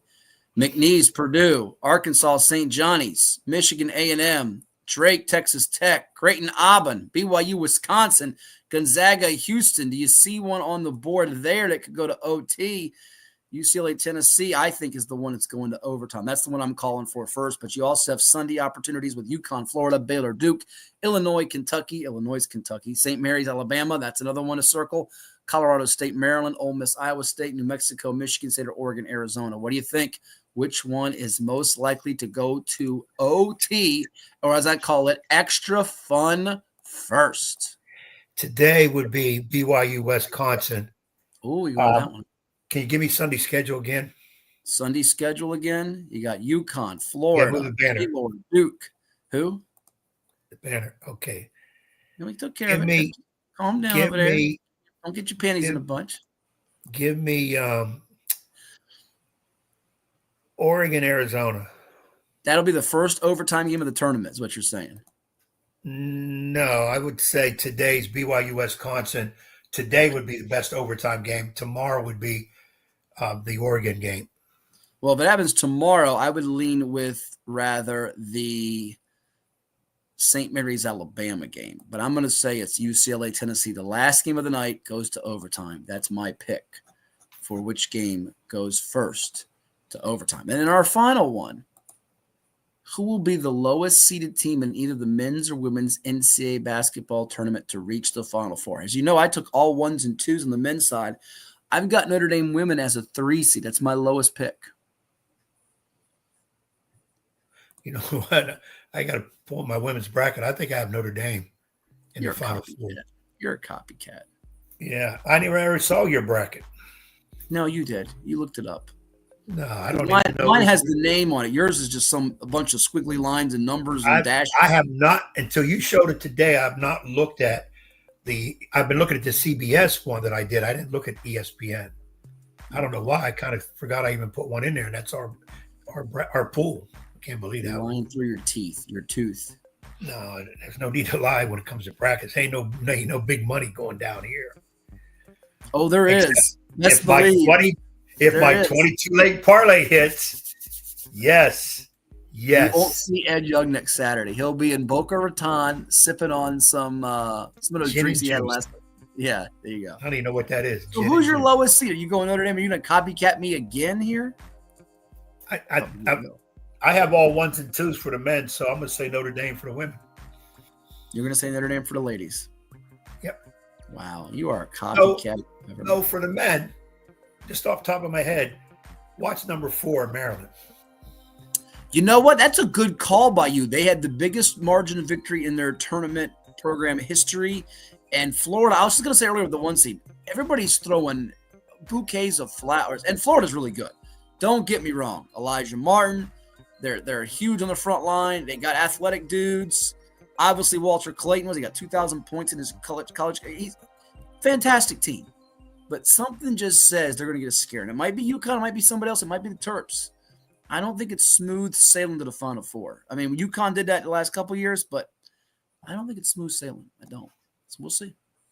But that's going to do it for this latest edition of 757 Saturday Sports Talk. We thank you all for tuning in and interacting with us, and we'll do it again with you next week on the program, our final Saturday of March 2025, and then we'll be going to the Final Four, baby. Is Ed going to take that walk on the Riverwalk to San Antonio? We'll have to find out. Depends if his parlay hits. No, if the parlay hits, I'll be on an island unknown. Listen, Johnny, I got McNeese over Purdue today. Book it. Upset special. It's my double-digit seed winning. I like the way his team plays fast, and Purdue can be plodding and slower. And who would think they'd be slower without Zach Edey, right? Anyhow, they need my man, Zach Edey. Your man, Zach Edey's going to make Memphis gag like dogs in the NBA playoffs. Watch. Yeah, they're getting ready. You are the president of the Zach Edey fan club. He's all rookie team already been stated. He'll make all rookie team. He can't guard. He can't guard those mannequins at Dillard's. We'll talk to you next time right here on 757 Saturday Sports Talk. Well, there's a $50 gift ticket from them online if you finish in second place. But everybody wants number 1. We'll do it again next week right here on CoVA Sports TV. Enjoy the madness and the mania of March. And also enjoy this clip as we sign off, too. Here you go. Give me a prediction about the American League East. Who's going to win it? I have great fears of the... Here you go. Give me a prediction about the American League East. Who's going to win it? I have great fears of the Skankies because they're loaded. They'll buy their way out of anything.